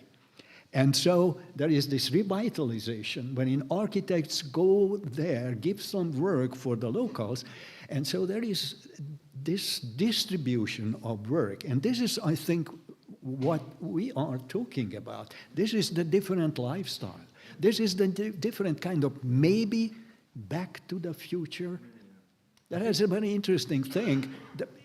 When I read Saul Fujimoto's, that primitive future, you don't have to take it at face value. There will be bathrooms, there will be all of the amenities, but there is perhaps something there in this primitive, when we get back to something, to the basics, which makes us human.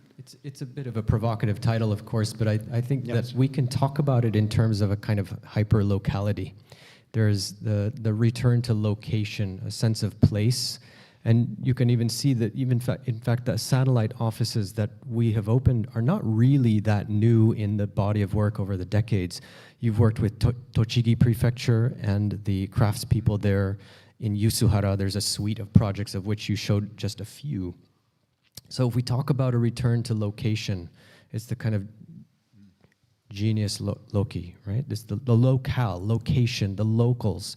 There's a sense that maybe that is a driving force in some of this, almost as a reaction to, if we again reminded about the example of Tokyo, which is the economic and almost cultural center of Japan, at least in the psyche of the world. But because of the almost hyperactive activity, the pursuit of money and all that kind of thing, there's almost a bit of a burnout. In a funny way, I think the pandemic was the excuse to be able to say, well, why don't we return to something more fundamental? So I would like to offer that as the possibility that maybe location and hyperlocation could be a hint. What would your response be to that? Say, Kuma-san first and then follow up. That's what we have been talking about here, I guess, in this entire session here.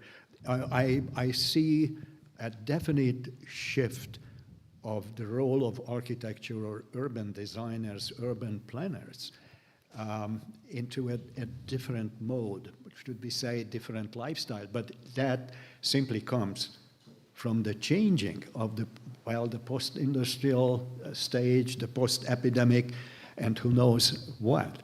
But that simply brings us back to that locality where we make our livelihood. So that I believe the cities, I think, will be there, but their role will change. And this is something would be an interesting one, how to bring the city closer to, well, nature, or soften that. Kind of intimacy. Unfortunately, many in Tokyo, I've heard it from Ito, he wishes that Tokyo would be still that softer fabric, but Tokyo is hardening by way of all of these solid entities. So how to make that more intimate?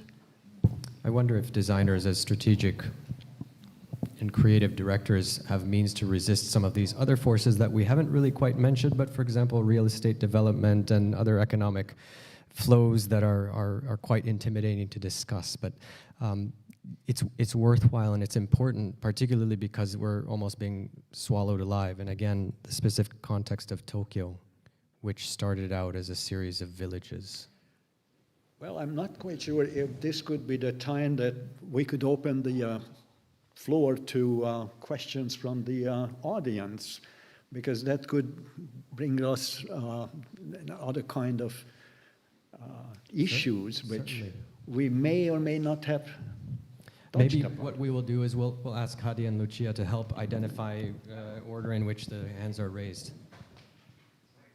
Please state your name and to whom you're directing the question, or if it's to either. Thank you for this fruitful discussion. And my name is Mayank, and I'm from India. I'm an architect.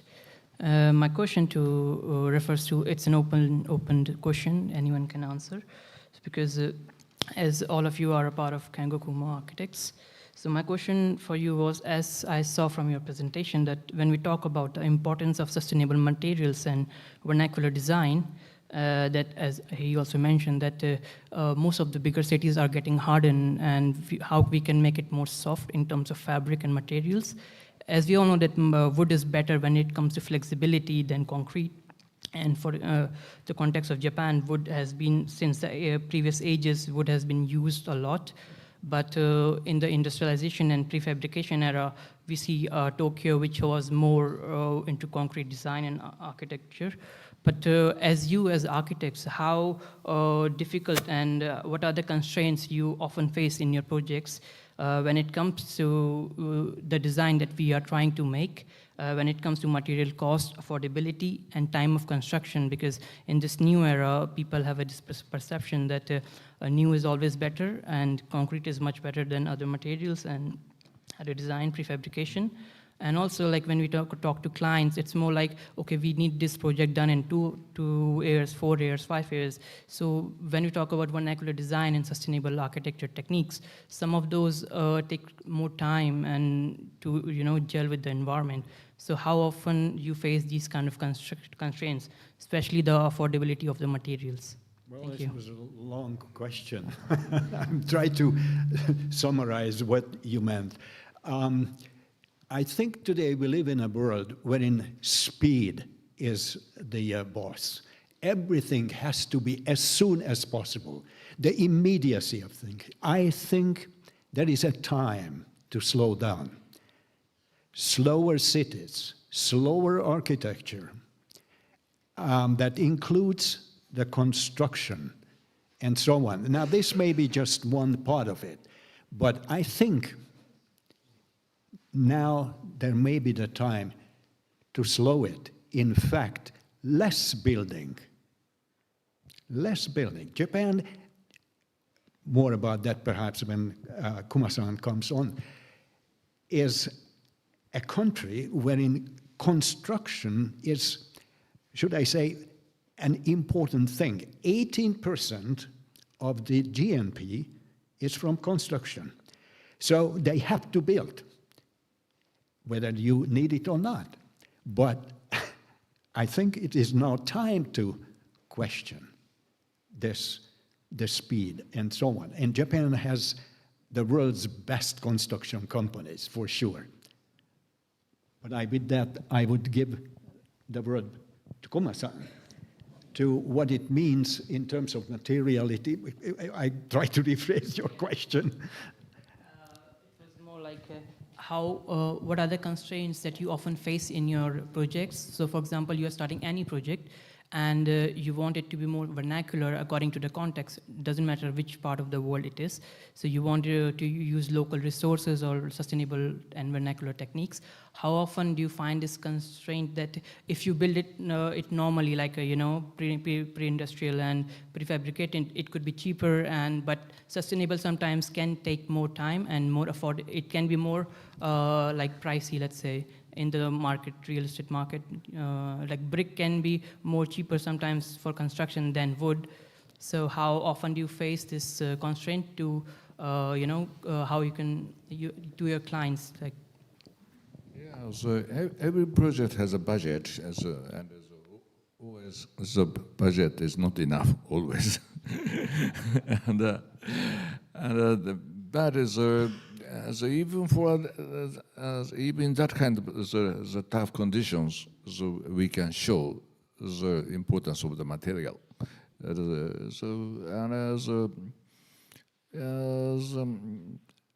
As a perfect solution is impossible. For architecture, as a perfect, we cannot achieve 100%. It's always it's a kind of destiny of architect, but in that kind of severe conditions, we could achieve those kind of projects. And because the clients and believed us is most important. How to create the relationship with trust is most important for those designs. Without trust, we cannot achieve that kind of things. The colors of wood is always changing. But as the clients love that kind of change. This is important for us. But sometimes some clients doesn't like the color change. In that case, we try to find another solution for the project. But sometimes another solution, for example, the case of Victoria Alba Museum, we found another solution from wood. It's a precast concrete, the horizontal precast concrete with a special rough natural texture, and always there's a tough condition gave us the new method, the new approach. So we are enjoying that kind of the challenge always. If I may just also add to that, it's a question of conversation, and if you hear the way that Kuma-san is talking about it, it's not that we come with a presupposed answer. We're not always right. So local vernacular is not the challenge. It's not local knowledge, local techniques. You listen and you hear and then you synthesize. You almost answered the question. It's the slowness of a conversation and a well-developed idea in tension with time, which is money, and money, which is budget. It's always that. And you will never really be able to resolve that. The tension will yield a result, and our role is to do the best that we can within that challenge. That's the challenge, the tension. I see one in front here. Please don't be shy. Say your name, and we'd love to know who you are. This is an intimate conversation, right? Okay, I'm not shy. I'm Hannah Dahi, the director of Biomed in Copenhagen and Stuttgart. So many thanks for the very interesting work, definitely. I mean, internationally recognized. I just have a couple of simple technical questions directly, because we're working a lot with biomaterials, but the most common challenge is how to cover certain scenarios that has to do with fire resistance. Weathering, I'm not going to talk about, but specifically fire resistance in certain countries like Germany, for instance, like Denmark. This is very specific whenever we're talking about biomaterials. And in addition, in many of your projects, when it comes to the structural performance, there have been, like more or less, in many cases, the application of timber, but in not structural scenarios, like not pure. Even the ones that have the structural performance, they were at the end more like an envelope. And when it comes to a multi-story building, it's at the end, the envelope, and not the major structural components. So could you please comment on those? Yeah, fire resistance is always a big issue for every project. Each country has a different rules. Compliance to those rules is always most important. And sometimes there's a special paint. Sometimes there's double covers. Double cover means the wooden structures covered by some fire protection, and then add another layers of wood. Sometimes it's a solution. Yeah, there's always a different solution for each places. And second question is about structure. Structure is also the different for each places. There's a different building code. But so we want to show the warmness to the people is most important. Sometimes it is structure, but there's a case of Olympic Stadium. the main structure is the steel, and the wood is cladding. But the roof, we use wood for the structural element. And it's a mix of the pure wooden structure and a mixed wooden structure. It's always a mix, but to show the warmness to the people is most important. The pureness, for a structure engineer, sometimes the pureness is most important. But for architect, we are very generous, flexible. It is a little bit different from structure engineer. At least we are in our practice, of course. We've got a little bit of flexibility on that. It's probably quite obvious, but at least in the American context, it's not any one single strategy to resist fire. It's the component, it's the assembly, and also the entire building type. And all those work in harmony, right? So it's not just a single solution. You have to have it at several different levels. Thank you. I mean, the background of the question has to do with a lot of difficulties. Whenever we want to propose any bio-based materials on the market, we come with those typical questions. So I was just wondering how you did solve it so far. That's all. Thank you. It depends. Any further questions? Get the mic. Any questions on this side? If not, I can also ask a question myself. There is a question here too. Yeah. You want to go first? Yeah, it looks like we have several. Please call them in order. Several questions. Thank you so much. I really enjoyed. I'm Sina Mostafavi. I'm associate professor at Texas Tech University. I really enjoyed also the moments that there was a pause and like you were looking for some words, like, and then you could not find like the English version of what you were referring into your work. And then you were also mentioned. It's funny because like in the previous sessions it was about digital building technologies, and like one of the final solutions that we were looking for was come up with distributed systems of making advanced technology more accessible. And it was really exciting to see like Kengo Kuma is associated also looking into these distributed models. But I wonder how this intricate or intimate sort of culture is going to be transmitted and become available in those distributed centers. I'm sure like Kengo Kuma is not following a kind of a like a Starbucks sort of model. So how do you transfer this like really intricate culture, which sometimes we are missing some words for it? Maybe I'll start and you can build on it, but it's about people. And I don't know if you're necessarily talking about Kengo Kuma and Associates, the brand, going to all these different global locations and being local. But in fact, what's this sort of untold aspect of the story is that we are a team of listeners. We like to engage people. We like to sit down and have a glass of wine or a meal. And I know that sounds a little bit almost kind of an anecdotal approach, but the way that we talk to clients, it's very much about that. It's about a very personal relationship and hearing about the aspects that are important to them, what they care about, which is then what we care about. I'm not entirely sure this answers your question directly, but I think that when you do start to foster a culture of conversation,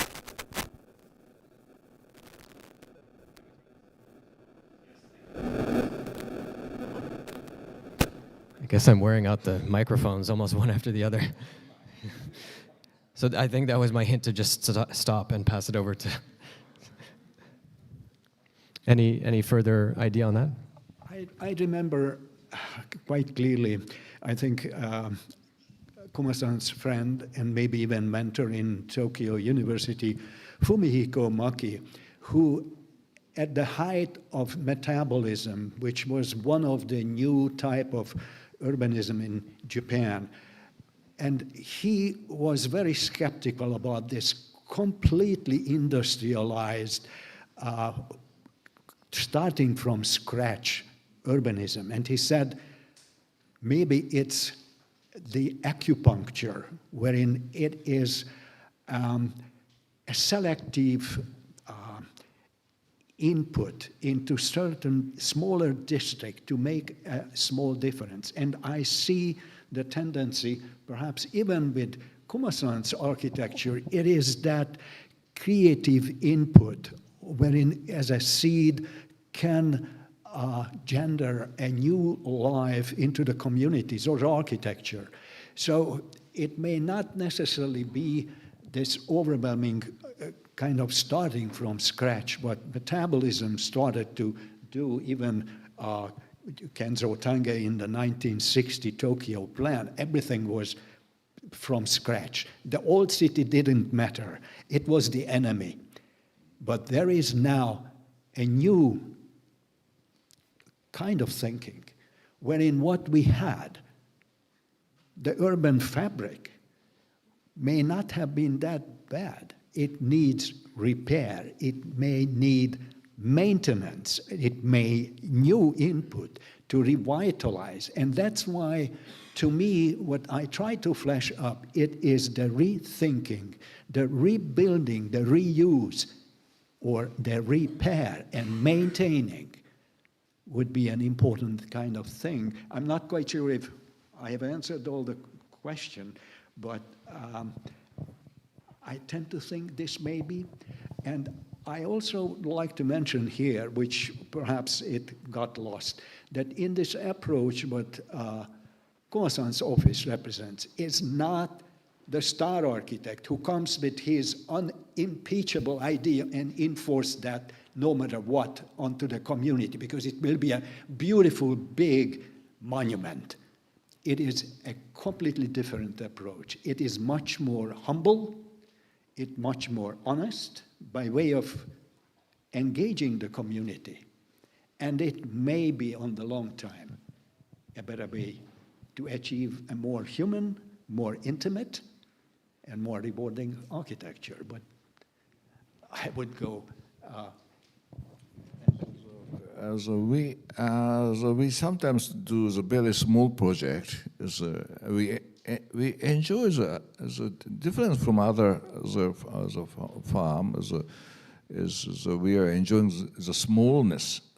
The smallness means a small building sometimes, and small products, like this the wooden trailer house is a good example. And we designed it. This still works? No. This is it's the smallest project we did. It's just it's a wood block. Even in the small products, so we can show our philosophy. By this wood block, we show the difference from the normal wooden block. The wooden block is related with the masonry structure of stone and the brick. This is totally different. It is kind of urban structure, not masonry, and this is symbolizing our method. Even the small product, even the hidden products, we can show our philosophy. It's different from the normal star architect's approach. Well, it's a bit. It's human-centered. It's democratic in that sense. We can do it ourselves. We can make it ourselves. And in a lot of ways, what you two have been talking about is almost kind of a catalyst for something. We try to think about an added ingredient, but it's not necessarily the entire recipe, if I use that metaphor. Since we're running low on time, I think I saw 2 other hands there, and maybe we have time for those. And yeah.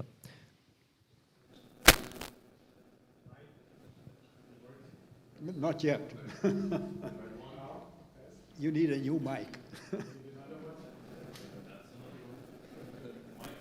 At least it's not just me. No, it still doesn't. No worries. Now I think it's working. Now it's working. My name is Lucio Blandini. I'm the director at the Institute of Lightweight Structure at the University of Stuttgart. And first of all, I really enjoyed your presentation. I have a question to Kuma-san. I enjoy your concept of porosity, of softness in architecture. I really like them. The question the point that I find a bit provocating is the kind of contraposition between wood and concrete. And to me, it sounds a bit dogmatic. And the question is, are we not needing all the materials in to make architecture? Is it not possible to engage wood in certain areas, concrete in others, and use the strength of both materials or all other building materials to have a more porous and more soft architecture? So there is also a way of being soft, also engaging concrete or other materials. So what is your thought on it? Basically, we are open to every material, and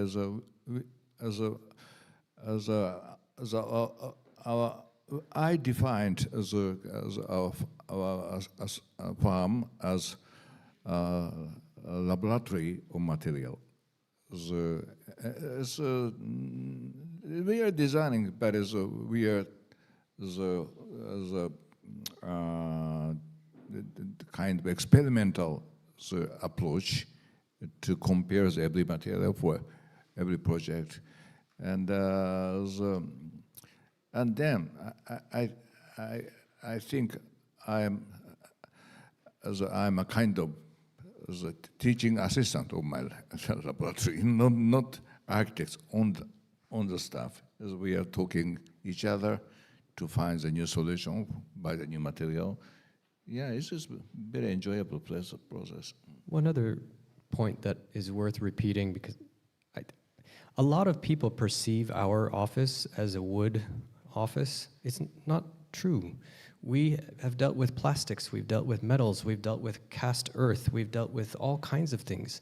And what's really important, as Kuma-san has just mentioned, is that we like to play with materials. There are inherent qualities and characters that by doing by hand or by making models and so forth, there's an aspect that is, we are not just wood, although people are very drawn to that, and I understand it's warm, it's immediate, and so forth, but there's a wide range of materials, and of which we've shown only a few. There's stone, there's metal, there's et cetera, you name it, we will play with it. We've dealt with the reclaimed cables of T1 internet connections to make a kind of fuzzy, soft atmosphere. We've dealt with bicycle wheels as a kind of facade for restaurants in Japan. If you name it, we will try to play with it. It's fun. We enjoy it. Well, I would like to add to that intimacy or privacy is not necessarily related just to wood. It is how to handle certain materials, because that is the importance of this material laboratory, wherein this is a stone can be as intimate as it is used in a particular way. So I don't think that this wood is, say, anything, this one kind of architecture fits everything. No, I think it is exactly this flexibility wherein each project could be approached by way of that experimentation, how to bring, but I think the bottom line is indeed to create a warmness and a human architecture which is endearing rather than repulsing, and that any material could be on board in this regard. So I don't think that what we are trying to say here, although it might have appeared as such, that every material has its own role toward that goal to create an, how should I say that, humanly, existentially rewarding architecture. Because basically that's what it is. And I repeat this perhaps, and that of course it's not coming from me, because what we build is what we are. And what we build will tell us who we become.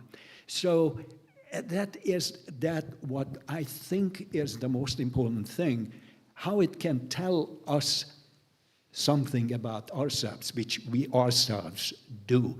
But this is perhaps the most difficult thing, which, well, yeah.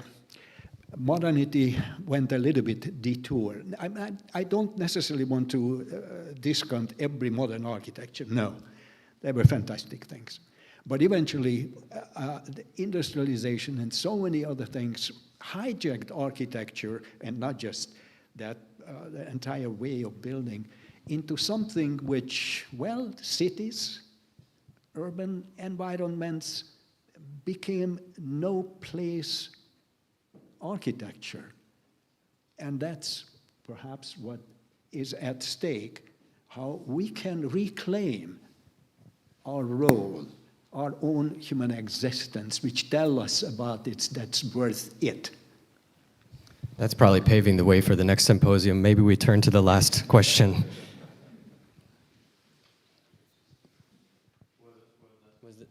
I thought I saw one more.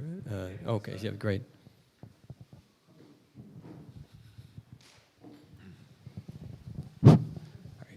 Hello, my name's Ian Graff. I'm an architecture student from the University of Illinois. The presentation was really great and insightful.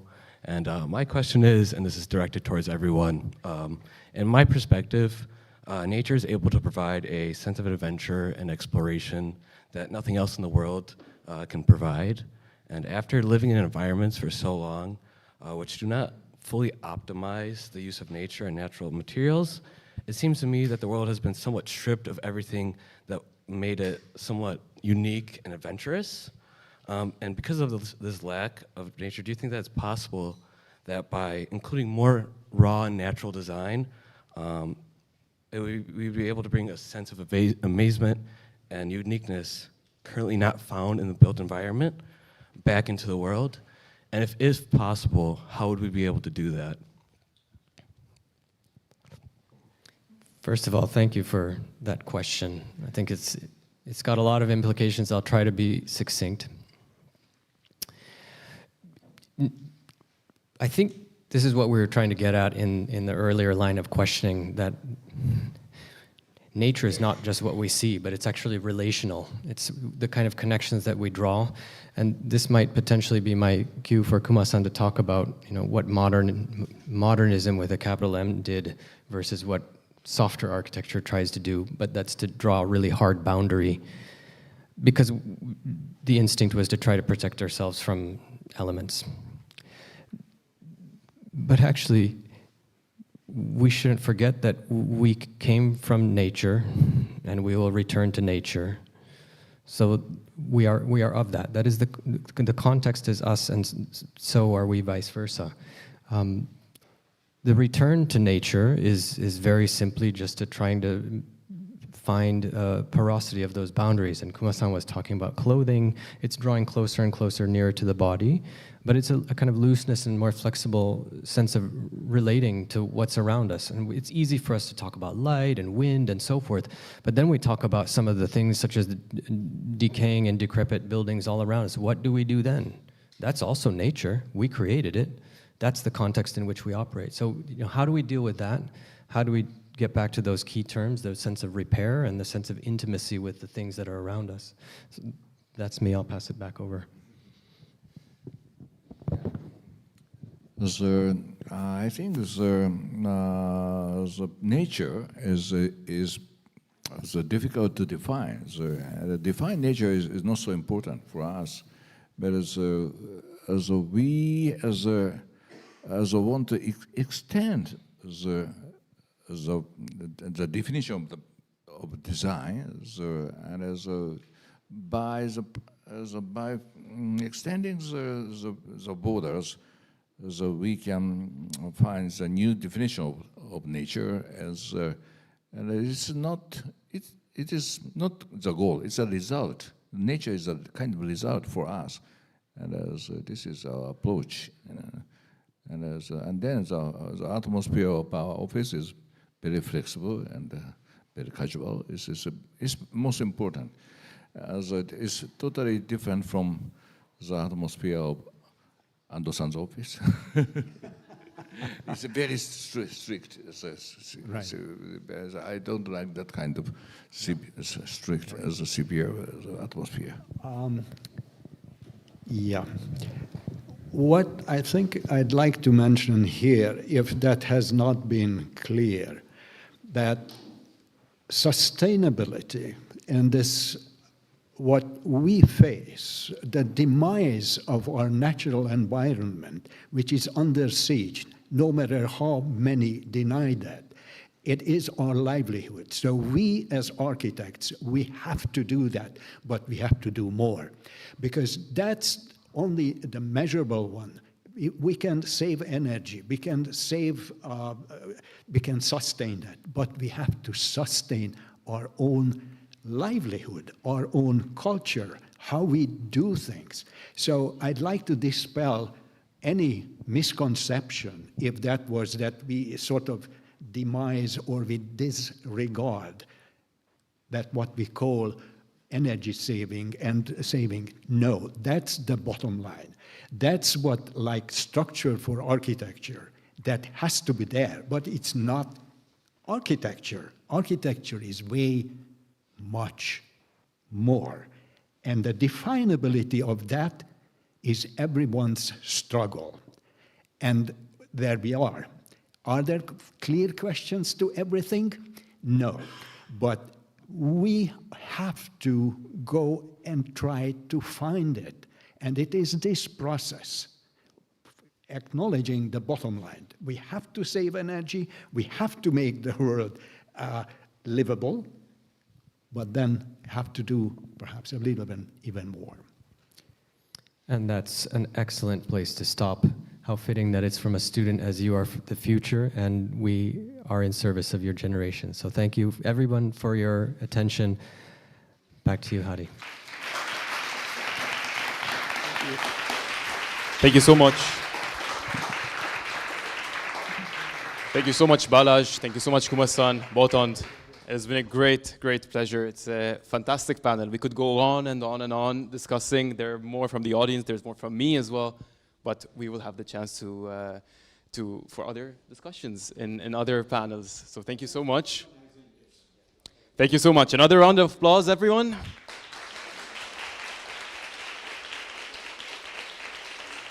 Thank you. Thank you so much. Thank you so much, Botond. Thank you. Thank you. Balázs, thank you. Thank you so much.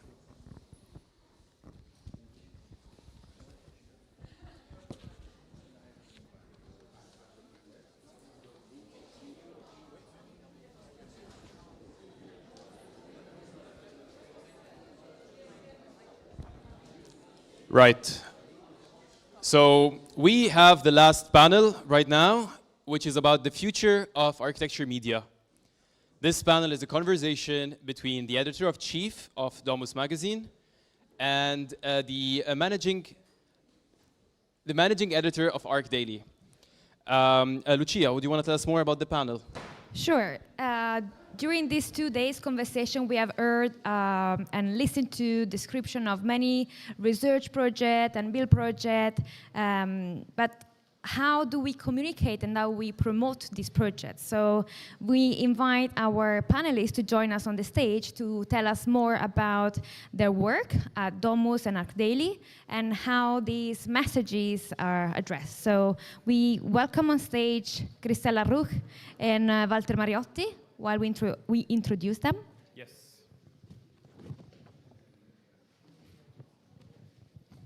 Thank you so much for joining us. Walter, the floor is yours. Christele, thank you so much.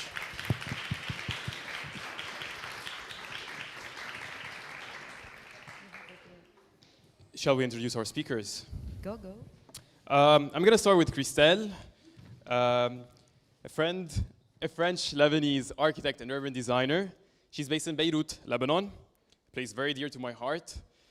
She is the managing editor at ArchDaily, and in her design studio, she focuses on creating creative solutions by using design and critical thinking as a base for her approach. At ArchDaily, she covers the latest trends in the creative and architectural world and focuses on the challenges of cities and the built environment.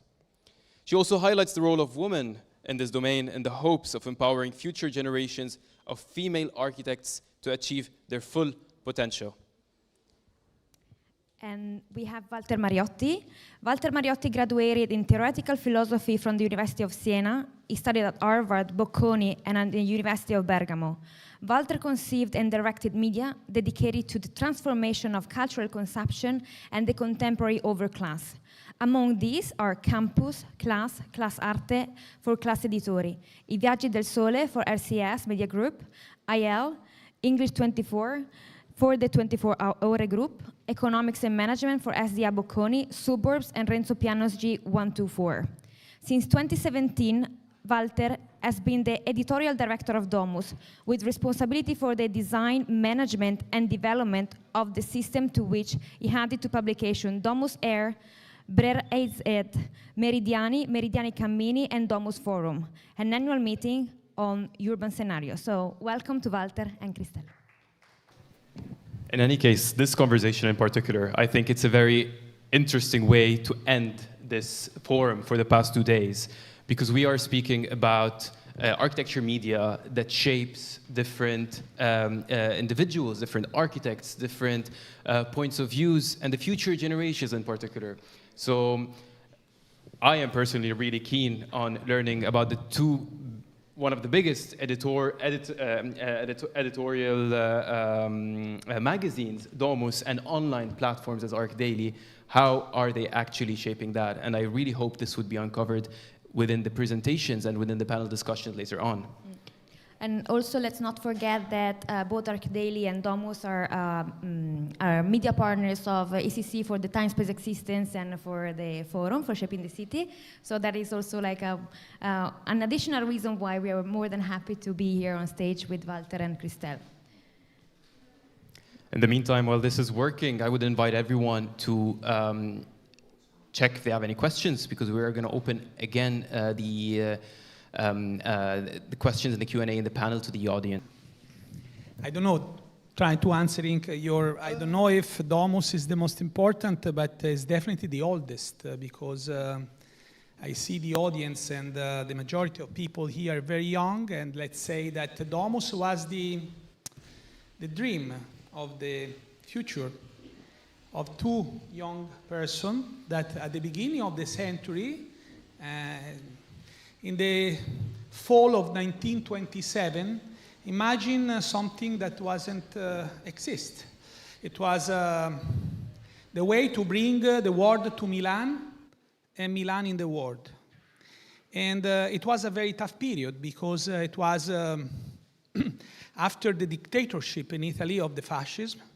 And these two people were an architect, Gio Ponti, and he was also an artist. He started as a designer for Richard Ginori, and then started also to make some projects. And then another, even younger person from Marche, from Ascoli Piceno, who wanted to work in media, in the becoming media sector. His name was Gianni Mazzocchi. And Gianni Mazzocchi talked with his professors to the high school, and they say, but you cannot stay in the Marche, you have to go to Milan. And then he moved to Rome and then came to Milan. And then in Milan met Gio Ponti, who was realizing this magazine. And they say, Gio Ponti said to him, oh yes, of course, so you can go to sell advertising to start the collaboration. And then Gianni Mazzocchi sold a lot of advertising. And after 6 months, Gio Ponti called him and say, you are fired because your salary is much higher than ours. And so he said, well, I'm fired because I make a good thing.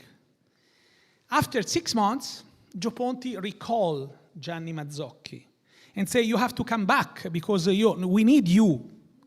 And he said, I'm very happy to come back, but not at the same condition. So he became the publisher of Domus and created Editorial Domus, which was created just to publish Domus. So for 20 years before the war and 20 years after the war, Gio Ponti was the editor-in-chief of Domus.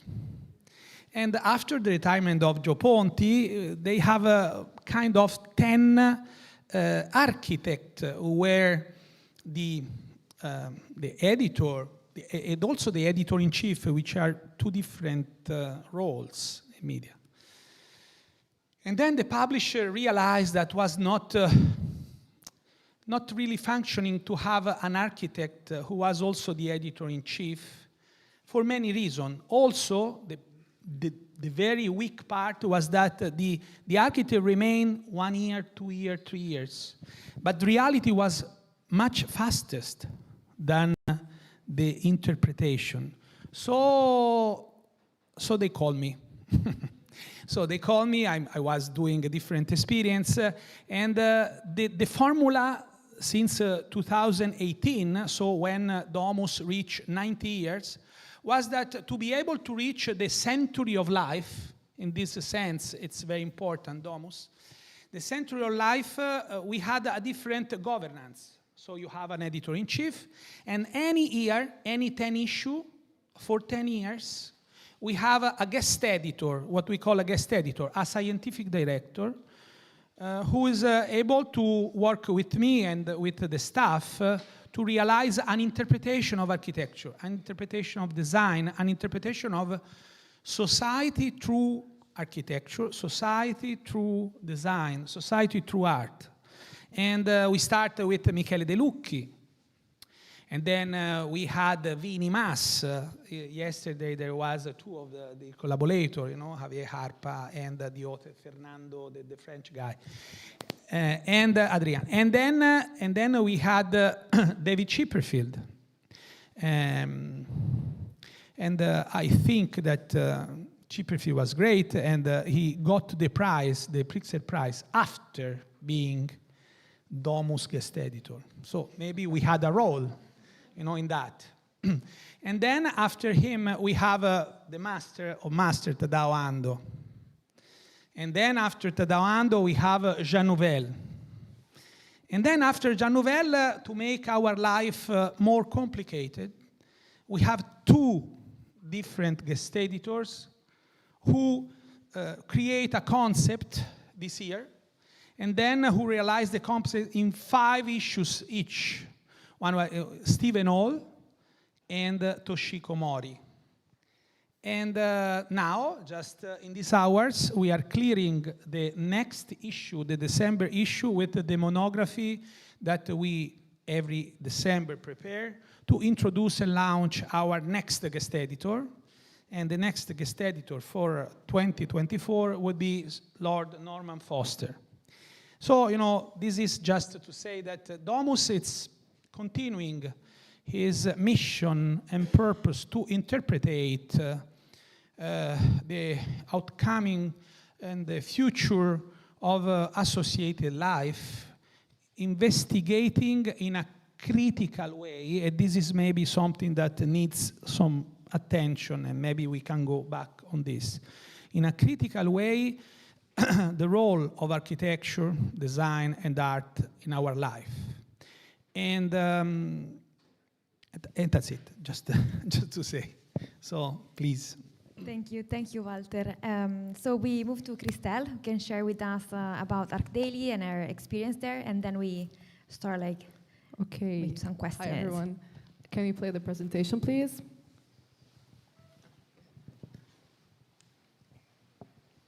Okay, so my name is Christele Harrouk. I'm an architect and urban designer and the managing editor at ArchDaily.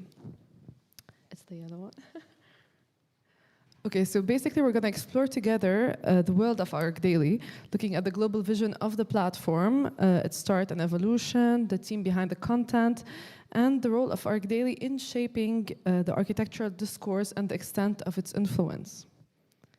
So what is ArchDaily? ArchDaily is the most used source of information for architects online.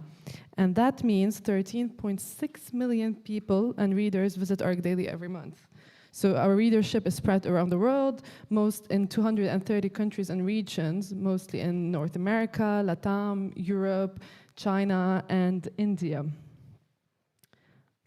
So anyone that has studied architecture has stumbled upon ArchDaily, whether during their studies or throughout their career. So 13.6 million visitors per month, that makes around 800,000 per day, that makes billions of page views and sessions, and millions of followers on social media platform. So with great power comes great responsibility. It's not clicking. Okay, so providing tools, inspiration, and knowledge, those are our main 3 pillars to help create better cities. Our motto is empower everyone who makes architecture happen to create a better quality of life. Why cities? Because as we enter the urban age, billions of people will move into cities over the coming decades. Cities have become the biggest challenge for humanity, and as we all know, architects are the main actors in shaping cities. In fact, ArchDaily, as I was saying, is not just for architects, but for all the enthusiasts who will imagine, build, and design the city of the future. So ArchDaily was founded in 2008, which is 15 years ago, so it's very different from Domus, I have to say, by 2 students. And this network that is impacting the world was actually founded in Chile, so in the global south. So 2 students, 2 Davids actually, were wondering if they were asking themselves the question that maybe if we make information more accessible, we will have better cities and we will improve our lives. So basically, this is how ArchDaily came to be. I need to wear my glasses.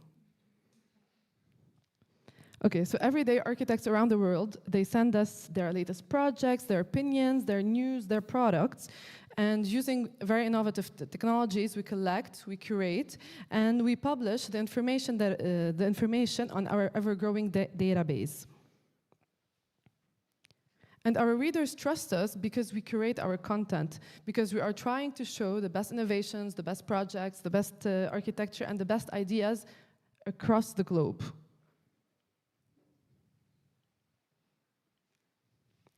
So, breaking how architecture knowledge was distributed and where it was produced, ArchDaily needed to be approachable and accessible to everyone around the world. So, through the power of internet, imageries, and words. Basically, ArchDaily was a way to democratize information and to valorize good architecture. And at the same time, architecture was becoming way and more democratized because the society needed this. So it was a platform that was recognizing new and emerging talents around the world and making their work available also everywhere. So we were following their path and we were empowering them by making them references in other parts of the world. And being from Chile, the platform highlighted territories that major publications at that time were not paying attention to. So focusing on different scales, on different budgets of projects. So it became a source of fresh information in that sense.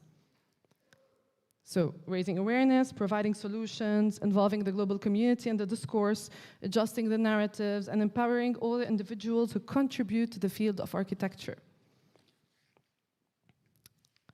So other than the responsibility of curating a content that serves a global purpose, it's important to also say that we have basically the responsibility to put together the industry and the society.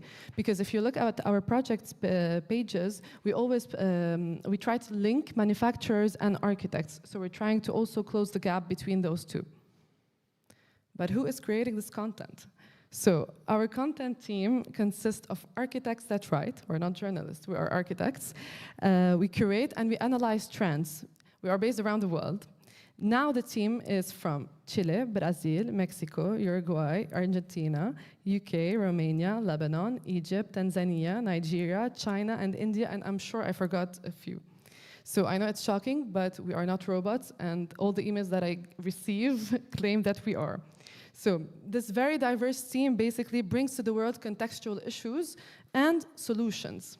So other than covering the recent innovations and up-to-date issues, what we also do is we try to highlight underrepresented territories in the media. So seeking to adjust the narratives and sharing new voices and showcasing stories that were always there but were never brought to the global audience. Focusing on the built environment in general, and not just solely about architecture as an independent entity, Our content expands to other interconnected realms like landscape, urban planning, urban design, technology, material, art, installations, and many more. But it also focuses on architects that are innovating in their career path and exploring adjacent realm like tech, design thinking, and so many others. So the world is going in every direction today and changing constantly, and we need to be able to understand what is happening, to embrace the changes and make them part of what we do, and also anticipate future trends. So these are the challenges of the world we live in today, and they are at the core content strategy, at the core of our content strategy. So environmental threats, resources, inequality, segregation, social exclusion. I can go on, unequal distribution of technology. So we all know all of those already. So taking part in the architectural discourse and predicting trends, ArchDaily has been at the forefront of shifting minds. So we have been one of the first media, for example, to cover Aravena's work way before his Pritzker days. We have raised issues of refurbishment, adaptive reuse that basically led Lacaton and Vassal to win their Pritzker in 2021. And we published the schools of Francis Quéré when they were first built. So other than our internal analysis, we also take part in like the biggest events around the world because we are trying to learn and understand every day where the profession is heading towards. And this year, after having also traveled the globe and like did a whole lot of events, I think our team came up with some key conclusions, but one of them is something that I want to share with you. So it's a lesson that has been resonating now, and it says, a new world is emerging with new center of knowledge production and control that imagines a more equitable and optimistic common future. So new audiences are also emerging, hungry for different narratives, different tools, and different languages of space, form, and place. So last year we asked, what is good architecture? And we have produced the ArchDaily Guide to Good Architecture, which reflects on the relevance of architecture and the built environment. Well, basically, to answer this question, we looked at a database of 40,000 projects published in the last 15 years, and we established the 10 principles of good architecture. So basically, the scale of architecture is a reflection of how important the scale of ArchDaily is a reflection of how important architecture is today, and how complex and how much the world needs architects to shape a different future. And also, diversity is key to our profession.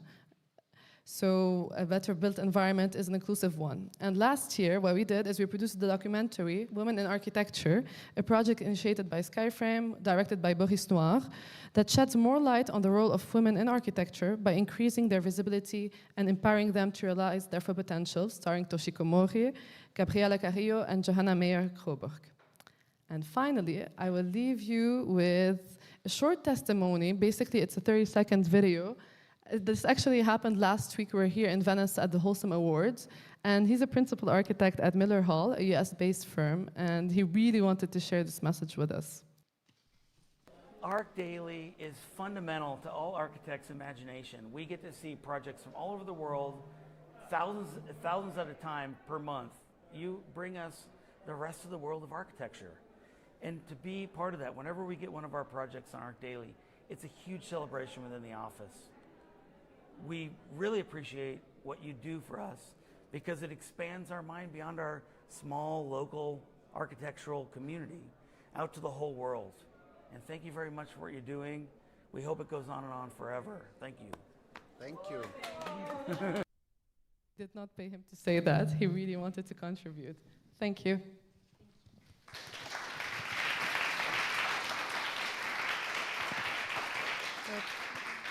Thank you to both Christele and Walter. Christele was mentioning the power and related responsibility that the media have in shaping taste and in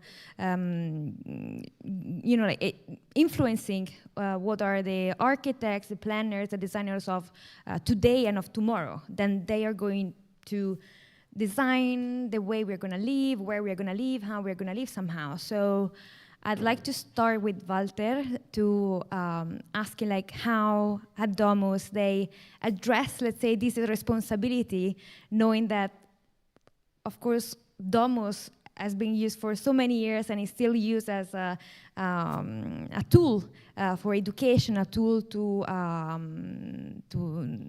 share and to frame the taste that we were been talking about. So what do you think about it? I try to answer, but before I want to say something to the colleague, because this is very interesting. Domus, it's a global media, but it's not a mass media. Global media means that Domus is circulating physically circulating in 89 countries.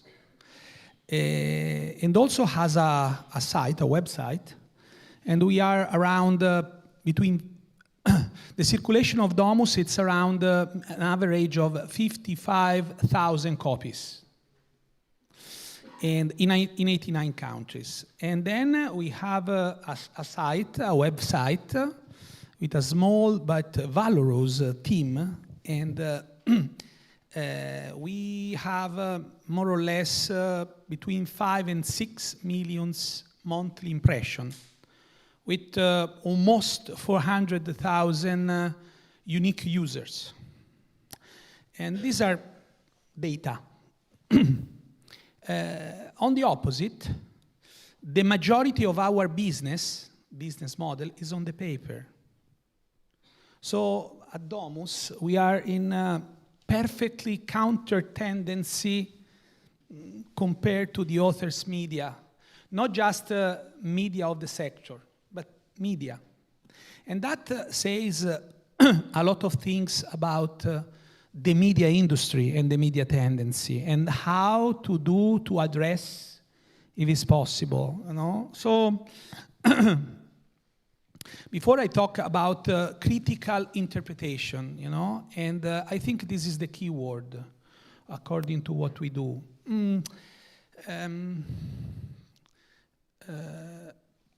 I think one of the problems in media industry is that, you know, the distinction between communication and journalism or interpretation, it's just vanishing, more and more vanishing. And so the boundaries between the two every day are difficult to, at the same process, it's evident in many different disciplines and in many different knowledges. We are in Venice, and the last day of Biennale, and we could also make a narration about the last 10 Biennales. Has difficult is to see the borders between disciplines, between architecture and design, between design and art. So it's more and more complicated. So we try not to address at Domus, but we try to give examples and tools, because the readers could make their interpretation path. So giving different vision, giving different viewpoint, it's one of the key that we use to furnish, to offer, you know, a perspective which can be gated as individual. This is what we try to do. Not giving the Domus version, but the opposite, you know, because changing the guest editor any 10 issues, it's an evidence of this process, you know. We don't have any truth to give, any direction to give, you know. We assume that the world it's complex, and in a complex world you don't have a unique solution, and you cannot define a solution set, but you have to put layers of solution in front of layer of complexity. And in fact, this is another thing that we register, and maybe the colleague could give her, version. Nowadays, architecture and design are at least two things very different. One thing is the professional practice. Professional practice means industries. It means everything that it's related to industries. And then you have another level, which I think belongs also an event like this. Architecture and design are social concept for educated society and for educated people. This is very important. The role that the colleague was saying, that the crucial role of architecture, it at least two roles. And you see this in the major information tools in the world. The main newspaper had pages about architecture and design recently, in the recent years.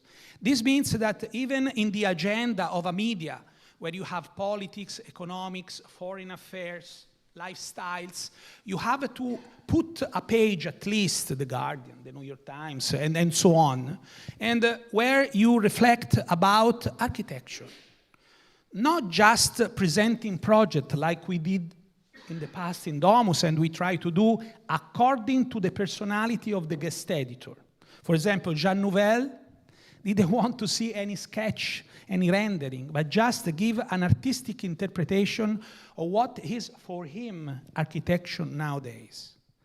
And in the newspaper is different. They presented, introduced a project, which is maybe in progress, because this is important to explain the political relationship of a place, or the gender gap in another place, or so on.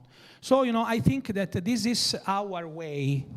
Our way is just to introduce an interpretation of projects, not just for professional audiences, not just for student, for professional. It was at the beginning of Domus. I would say before the web era, before this season. Now, we move in a more critical approach.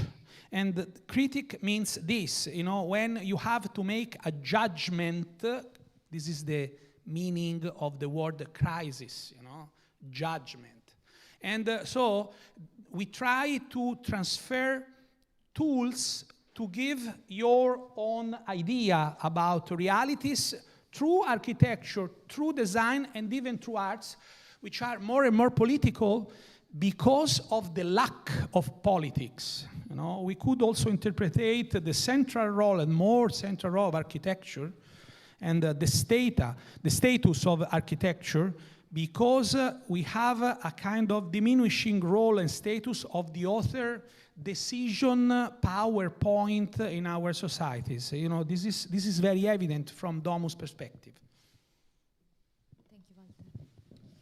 Thank you very much, Walter, for this input. I would love to touch on that. I brought a video that we conceptualized with Michele De Lucchi a few years ago, according to 10 keywords that we want to underline in this 10 per 10 per 10 hour project. 10 per 10 per 10 means 10 architects for 10 issues for 10 years. And the result would be a mathematical mistake. 10 per 10 per 10, 100. 100 a century of Domus. And after a few years, that words cure, poverty, eros, chaos, cure, and so on, remains at the center of the reflection of a possible interpretation of society. And this is what we are working at Domus. We are working to keyword to see how architecture is and design are the are the platform silence, are the platform to try to put together a world which is more and more complex, and I would add more and more incomprehensible. So these are where happens facts that a normal cause-effect logic cannot explain. So, you know, this is what we try to do. So I think it's a kind of inspiration for a reflection of the audiences. Thank you, Walter. Thank you so much, Walter. That is very interesting. Out of all these 10 words that you highlighted and we saw in the video over here, one word in particular caught my attention, which is chaos in English. Why do you think this is one of the 10 important words that you highlighted in the video?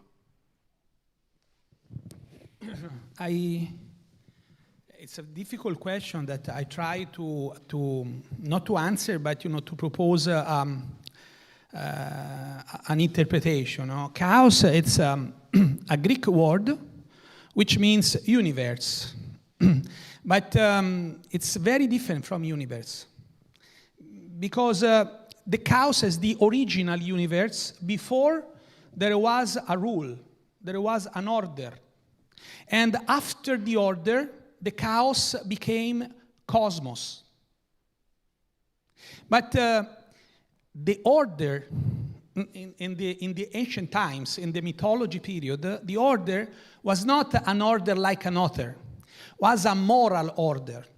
So after the moral order, the chaos became a cosmos.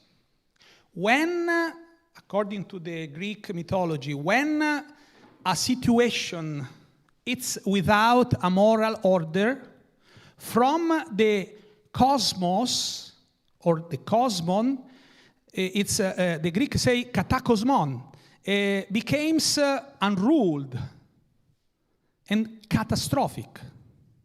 So, you know, we underline that word because I think that the problem nowadays is that in front of the chaos, our strive, our effort, it's to create a cosmos. But the problem with the cosmos is you have to introduce a kind of opportunity, an opportunus order. What is opportunus? This is the question.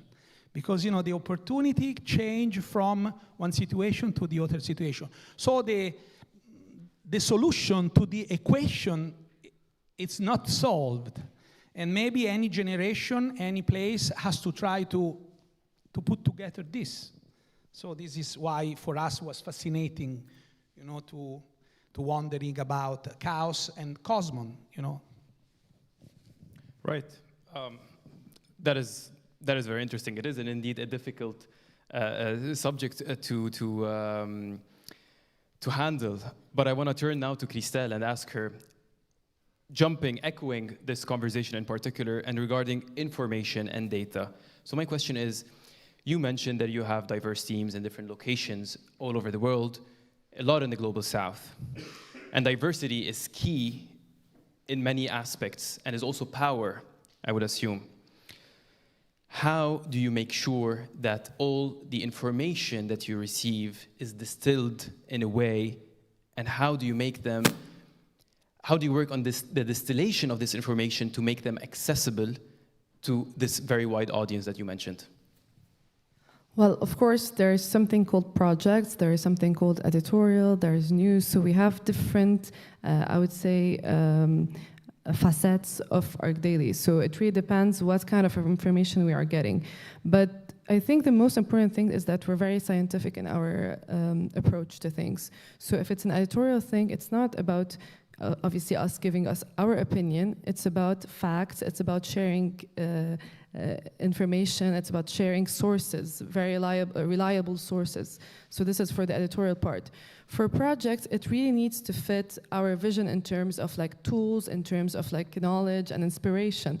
And obviously, we receive like thousands of projects per day, so we try to really create the ones that fit into, again, like that are responding to a problem, that are actually trying to respond to these challenges that we just talked about. And also in news, it comes with a different logic, which is to stay up to date with the world of architecture and with what is happening. And obviously we have other things related to products, related to manufacturers. So it's to catalog. So it's not It's a platform, that's what I want to say. So it has different faces to it, and it caters to a bigger audience in that sense. Wonderful, thank you so much, Christele.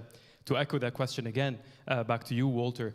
How do you choose, so you mentioned the 10 editors every single year. What are the criteria, or is there a matrix that you have in order to choose the guest editors for every edition?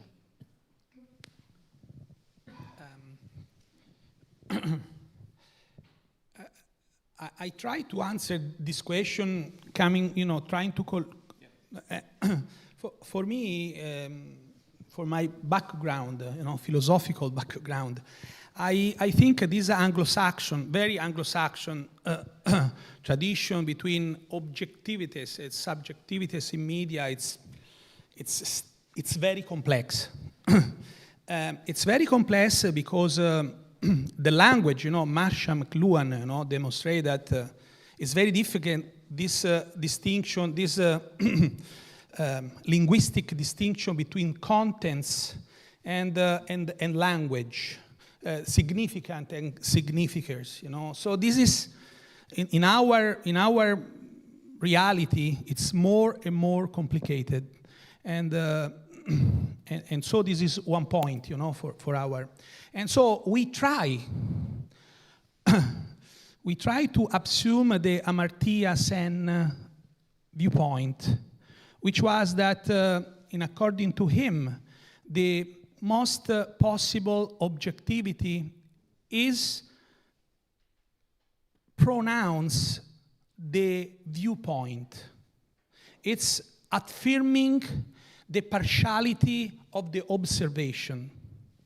I don't know if I'm so clear in English, but saying that we try to present not the architecture, but the architecture according to Norman Foster. It's the most possible attempt to be objective. And also, there is another level. It's Domus which introduced Norman Foster. So, Norman Foster will create his idea of Domus. We give to him the structure of the magazine and the approach, but then his vision. So, this explains even how we try to select our guest editor. We select with different nationality, with different taste and singularities. For instance, Vini Mas or Michele De Lucchi are very, very different architects, very different. One more artistic, the other more urbanistic, and then also David Chipperfield and Tadao Ando, despite their friendship, or Jean Nouvel and Toshiko Mori, But what for us it's important, it's that they demonstrate through their work and the theory what we consider a vision. We are not interested in Archistar. Many of them are considered Archistar. But we are considered that people who can answer the questions that are very close for us, very important for us. How we will work together, how we will cure ourselves, how we could imagine a new idea of mobility, how we can see how our associated life in different ways. So, this is more or less the keys of selection. And then there is another keys, which is in media is very important, that the editor are decided at the end of the last word by the publisher. And the publisher is the property. And the property is not just the economic property, but it's also the intellectual property. So, even me, I'm the editor-in-chief, but I respond directly to the property, And so, I interpret my role according to the mandate that the property gives me. So, it's this one, So I try to make my vision in agreement with the guest editor, but then the last word, it's said by the property, by the publisher, because this is how it works in media. And, you know, so this is more or less the selection. That sounds easy, but is not easy at all. No, surely. I mean, exactly that. It's very difficult how to, like, you know, to choose the right person also for many, many issues. And I'm really curious about Norman Foster, what's going to be next year. So Norman Foster is also part of the exhibition, for instance, here at Time Space Existence at the European Culture Center with a project titled Essential Homes. And that's all about migration and new solutions for migrations and in terms of architectural interventions. Are you able to share with us what could be some pillars that he might be working on next year? Yes, I can, because, you know, we are just clearing in this hours the monography that it's a supplement of the December issue. The December issue in Domus, it's like a, you know, a division between the former guest editor and the new guest editor, the coming guest editor. And one of the fascinating things of Norman Foster about the many is his idea of not talking about the past, but focusing on the future, on the real future. And so the main theme of Norman Foster would be, for Domus, not analyzing the problems in different perspective, in different themes, but trying to give an hypothesis of solution for, you know, urbanization, mobility, and so on. So it's a very astonishing and impressive vision of the future. This is what is interested in. And I found this incredible. You know, Norman Foster is 88, but has a mind and approach like a, you know, 30 years old person. Very, very charming and very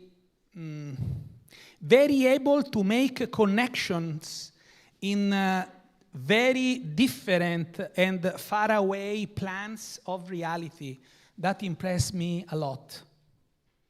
Right. Yes, it was fascinating at 88 years old what one could actually do. So that is absolutely amazing, and we're really looking forward to seeing that issues next year.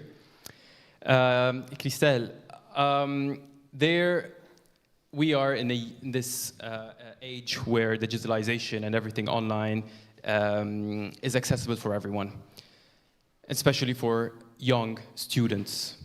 Here among the crowd, we have a lot of students with us, and many students who log in and see and check out the work of different architects on ArchDaily platforms. What advice would you give to this younger generation that is constantly viewing everything that you publish online?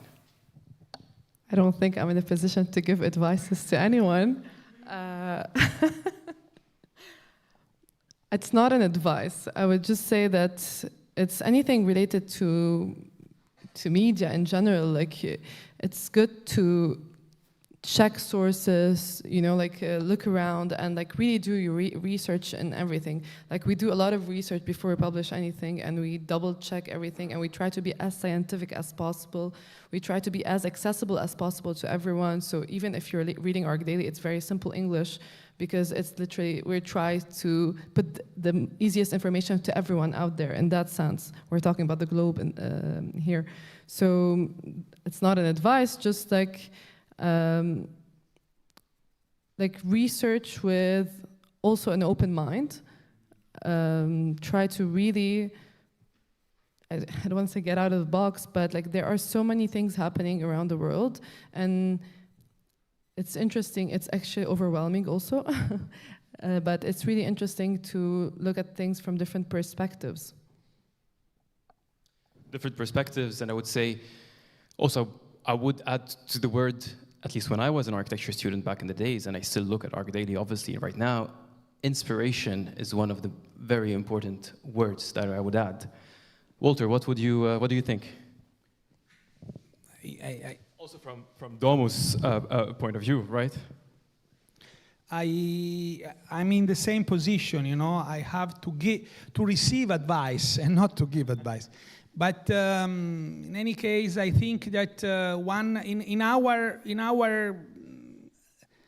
our time, in the time that we are living, we don't decide the time where we live. We just happen, you know.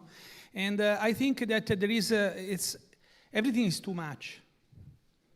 Too much information, too much video, too much connection, too much. So maybe an hygienic suggestion could be less. Try less.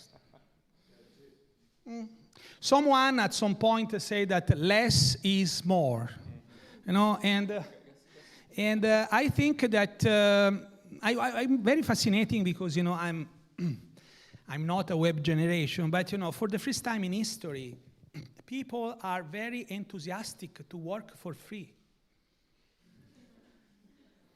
You know, they produce things and without any payment. In communication, there is a rule, a general rule, that no payment, no value. If you are not paid for what you do, maybe what you do is not worth. So, maybe. So, you know, this is another question that maybe someone has to reflect on. And I think that it's also very difficult to give advice, even because, you know, one of the problems of our time is this paternalistic attitude to give suggestions, you know. So for the first time in history, this is the good thing one of the good things is that younger generation sometimes know more than the older generation about a specific topic. This is another very strange and unique historical, you know, transformation.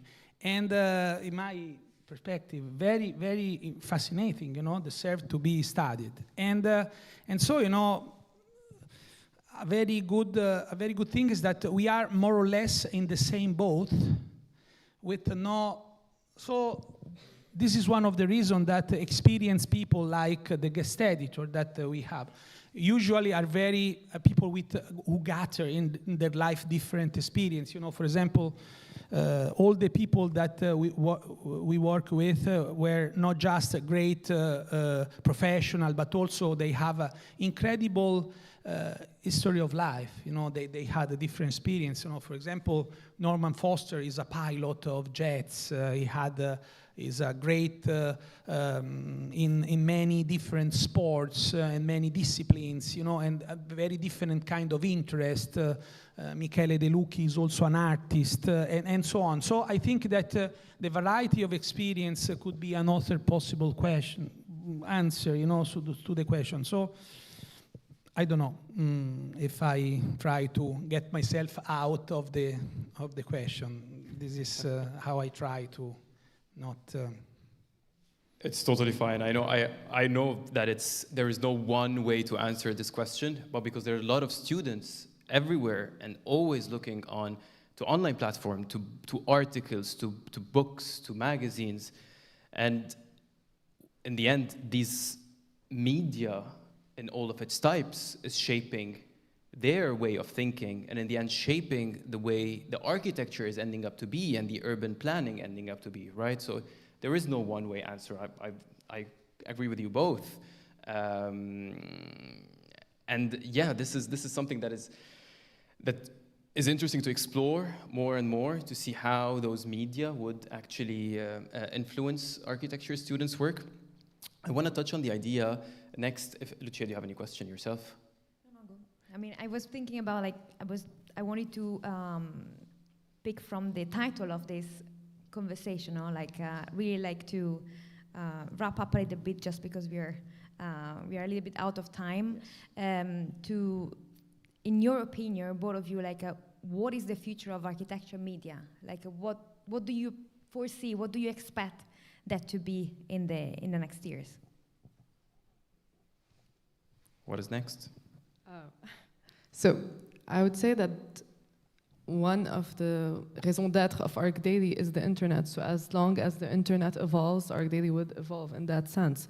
But in general, I think information is more and more accessible in general, you know, so it's for everyone to look at, to see, to read. I wonder if eventually what will happen is that an excess of content out there would do the opposite of what it should do, basically. So I don't know still. Probably it's something that we should that we are thinking about, and we are trying to understand how we will evolve as a platform that needs to stay there for professionals, for students, for the community also. I think, as I said before, that the risk of the future is that information, which it's a synonym of interpretation, becoming more and more communication, which is a synonym of selling product. Communication doesn't mean put in common, but means selling products. Information means interpretation, and interpretation is an old word of the late Latinity, which was in the theater the ability to separate words to give an interpretation, which means a meaning. Without silence, without detachment between events and our life, we are not capable to interpret what's happening. So we are not able to have the tools to give a sense, a meaning of our life. And I think that the crucial role of the media is exactly that, to continue to maintain this purpose of interpret, detaching more and more from community, from communicate. This is what I think. Thank you so much. Thank you both of you for sharing your vision, like the perspective of the platform and the magazine you represent. We are looking forward to see where the future is going to bring us, of course. But now with a... Shall we ask... we're wondering if someone from the audience, this is a very intimate conversation. So if someone from the audience would like to step in and have any question, please feel free. I see someone in the back. Yes, who's that? Yeah. I'm going to go.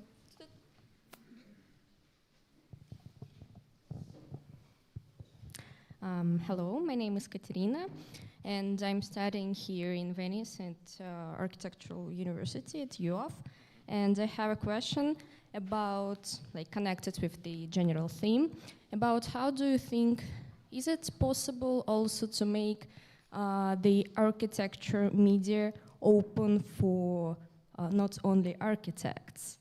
Because maybe a lot of questions or problems of misunderstanding between architects and other direction maybe could come exactly from this gap between viewing the world.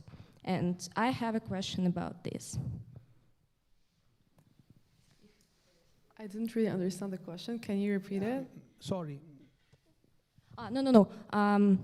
Do you think that architecture media could be also available for people who are not architects only, just normal people who works like in other directions, not tied well with architecture?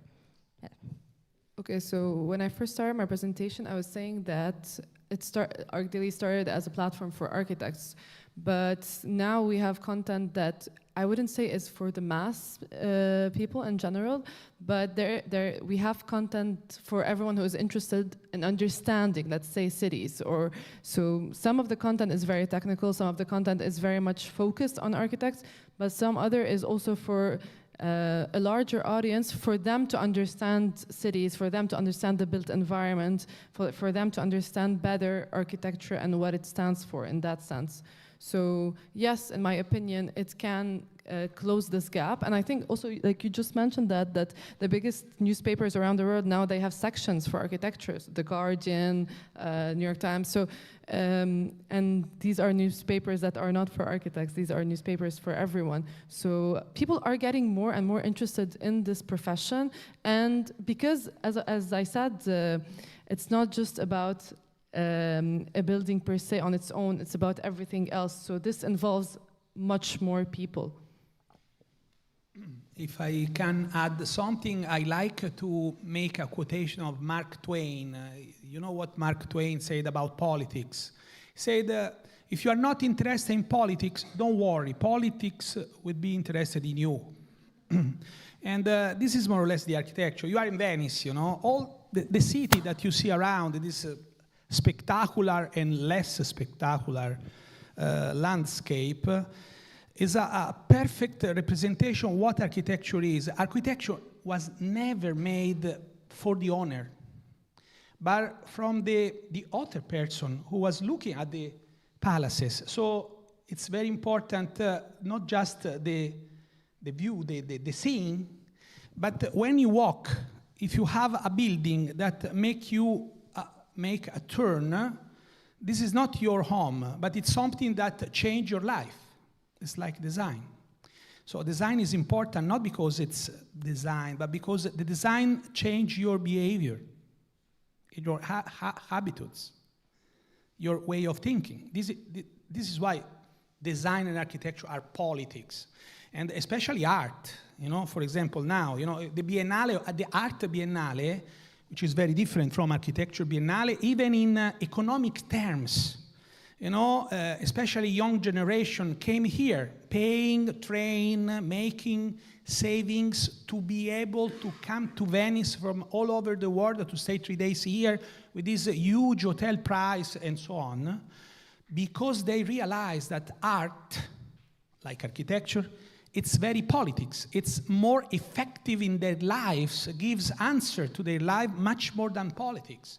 And I would say also much more than economics, but this is another perspective. So, you know, for that reason, I think it's important, you know, that you, in that sense, the audiences, when you make a square, the square is not just important because the square is made by materials and the relationship between the light and the earth. No, the square is important because of the people who use the square. Who are these people?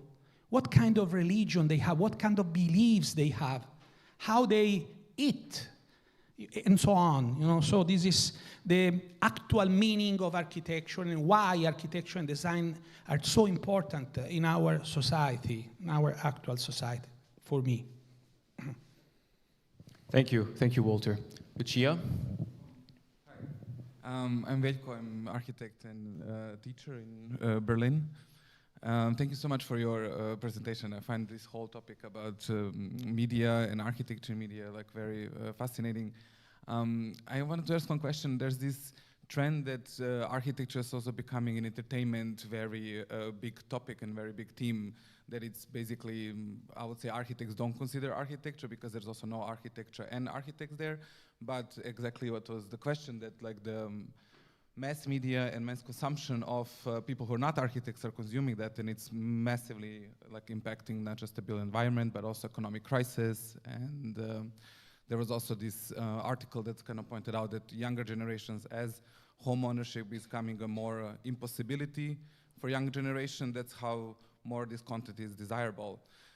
For me, it seems like there's the two kind of wars a bit in the media of architecture. Like one that it kind of like doesn't include the perspective of the non-architects, or this kind of low class kind of like reality shows, social media, flipping homes and all of these kind of channels, and that there's no architects then on the other side somehow. So what do you think about that? That's just my question. Is it a war, or is it just kind of architects? Because I feel like this question was also like that your media is kind of curated for architects.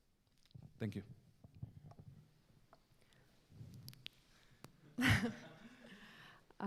I think we are seeing a change that architecture media is not just created for architects anymore in that sense, but I understand that there are things for entertainment, but these are things that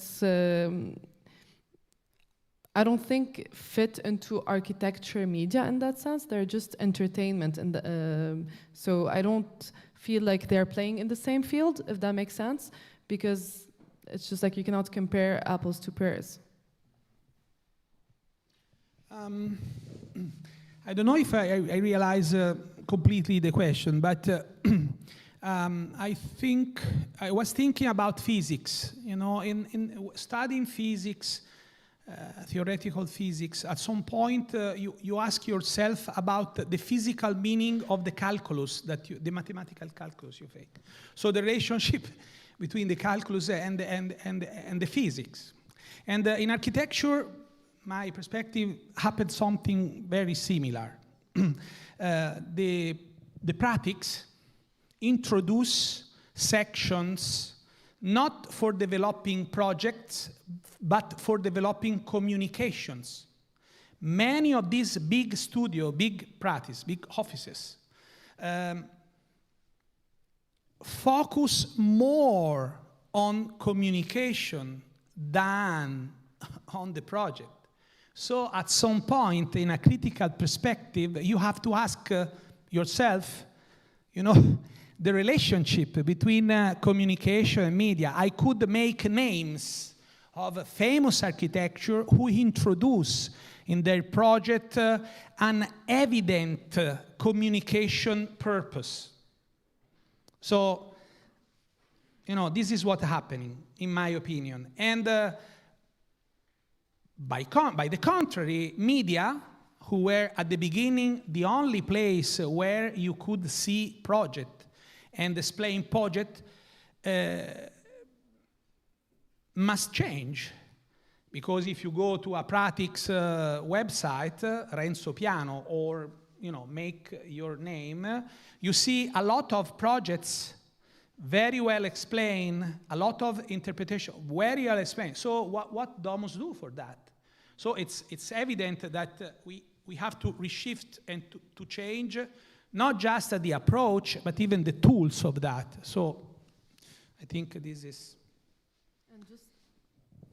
And just to add that, I think that is also like, this is where the creation work happens, you know? So if you open Instagram right now or any social platform, you can see all the projects of whoever you want to see. Everyone can communicate their own visions of architecture. They can show like any render, and like you could be astonished by what they're doing. So this is where the creation process starts, to actually understand if these words that are basically trying to describe a project, if they fit this concept, if they fit this outcome, if they actually make sense, or if it's just selling the project.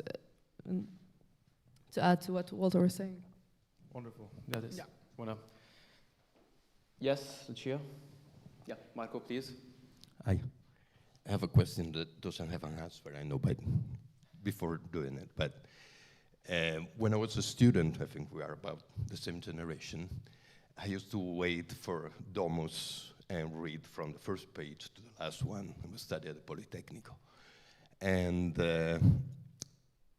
right now, my student, if they read the title of Domus, is the most they can do. On the other hand, they look a lot at ArchDaily, but in a, let me say, in a Pinterest way.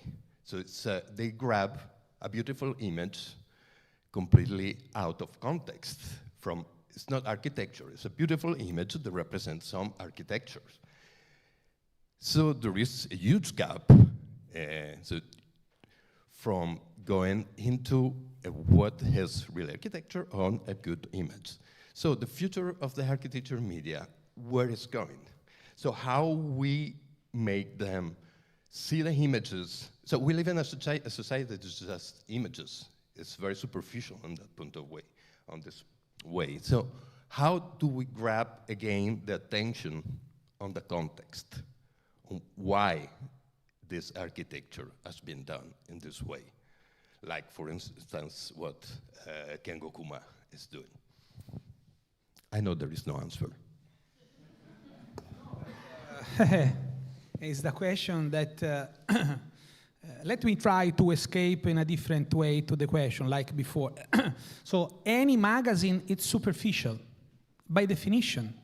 Because, you know, in 80 pages, 100 pages, if you introduce 5 projects and 5 architectural projects like we make, and 3 design projects like we make, and 1 artistic project we make, at most you give to the project 10 pages. And then between images and text, 10 pages are 10 pages. Then you consider that we are bilingual by 1946. So 10 pages became 5 pages. 5 pages is mostly 7,000 characters. So in 7,000 characters, you cannot pretend to go deep. So this is the first. So we know that we are superficial by definition. What we try to do, we try to undergoing the problem of being objective. We put together point of views, like I tried to explain before. And then you have another thing, which is very important, the relationship between text and images. We try to be appealing in aesthetical terms because we are creating, especially for the magazine, an object. And in the dimension of the object, even especially a magazine, the physicity of the object, it's very important. It's very important. So I don't know. I don't have an answer to the question, but it's problematic. Every day in my office, I try to answer that question: how we could be not just attractive, but a tool, a real practical tool for the new generation who, on the opposite of our, have a lot of instrument, a lot of inspiration touch point where they can gather information. And this is what we thought. We thought that one possible answer is not giving more, but trying to give less to establishment connections between things. This is our first purpose and our biggest stress point, you know. We try to put together things that sometimes are very different. And in the last 10 years, I would say 7, but in the last 10 years, we changed completely the language of Domus. It's still Domus by inspiration, the same property, the same governance, but it was deeply transformed in that. Not just one exposition of different experience, but try to make a connection between these dots. Sometimes we succeed, sometimes we don't. This is what happens, you know. I was going to say that as much as we put editorial content, projects are still getting the most visibility. And I know that even if they have even they have text description, a lot of times those are not even read.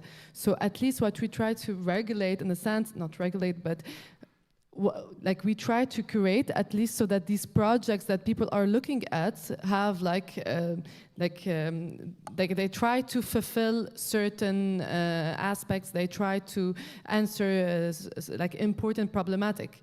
But I also wonder if it's like also part of like general evolution, if images are also going to become obsolete, because now we see the surge of videos. So I wonder what's going to be next in that sense. So we're trying to follow up, but as you said, like I used to teach and I used to get these images constantly, just like Pinterest images, and not people reading. Although when I was younger, I used to read constantly, and I used to read ArchDaily also because it started when I was back in uni. But I wonder if this is more related to how, to this new generation, to the development, to also how much we're giving them in terms of information. So I wonder if it's really videos now with like the surge of TikTok, with everything, and how fast information is accessible, and it's like basically like you have 3 seconds to tell me what you want, or you have 3 seconds to try to convince me with something. Now it's that. It's not like getting to write an article to try to convince something. If I can add something that, for example, I completely agree. We see the same things. And we make a distinction, you know. On the web, our collaborators are mostly journalists. Let's put it this way. On the magazine, our authors are mostly architects, professors, intellectual, let's say experts. This is a distinction that we make difficult for us to make the connection between the web, which is a flux, and the magazine, which is something opposite in a way. This is, I don't know, was another detail. Thank you. Thank you so much, Christele and Walter, Marco, for your last question. We are running out of time. This conversation could go on and on, but on that... Maybe there was another question, I'm not sure. Lucia, also... No time. No time. I'm sorry, also, you had... Very short congratulations, because I work for, I spoke yesterday, I'm head of media and communication for a UN organization. Congratulations for your out-of-the-box approach with complexity, changing editorial perspective, because we were talking yesterday, and you didn't mention that you also have 500,000 followers on Instagram, so you're already working on the web and the social media, which is the future, because young people look at the media, they don't read newspapers and magazines, so you're already in the future. So I will ask for other questions in private now.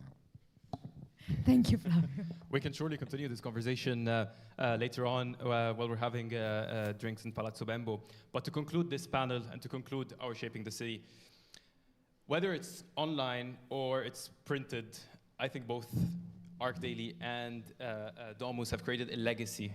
And this legacy is going to stay printed or online. Both are influential platforms and are at the forefront of shaping the minds of young architects, current architects, and the future generation. And ultimately, this would really reflect in how would that shape our cities for the future. So on that note, we would like to end our Shaping the City Forum, and I will give it to Lucia to tell us what is happening next. So right after the closing of this conversation, we invite everybody to join us at Palazzo Bembo for an aperitivo and for the almost final exploration of the exhibition, which is going to close tomorrow. So on that, we'd like also to invite you to join us tomorrow at 11 a.m. at Palazzo Mora for the closing event of the Time Space Existence Architecture Biennial exhibition organized by the European Cultural Center, where we're going to talk about future projects, and we are going to give the awards, the ECC Awards 2023, to a selected group of projects exhibited this year. So, Lucia, do you want to... I would invite everyone to stay up to date with Shaping the City and see where the 6th edition is going to take place next year. Not this year, but next year. So I invite you all to check our online platforms on social media. We're also printed all over the city on posters. We're printed in catalogs. So please stay tuned, and thank you. And thank everybody here. Thanks to ECC team for the patience, for helping us, and see you to the next edition of Shaping the City.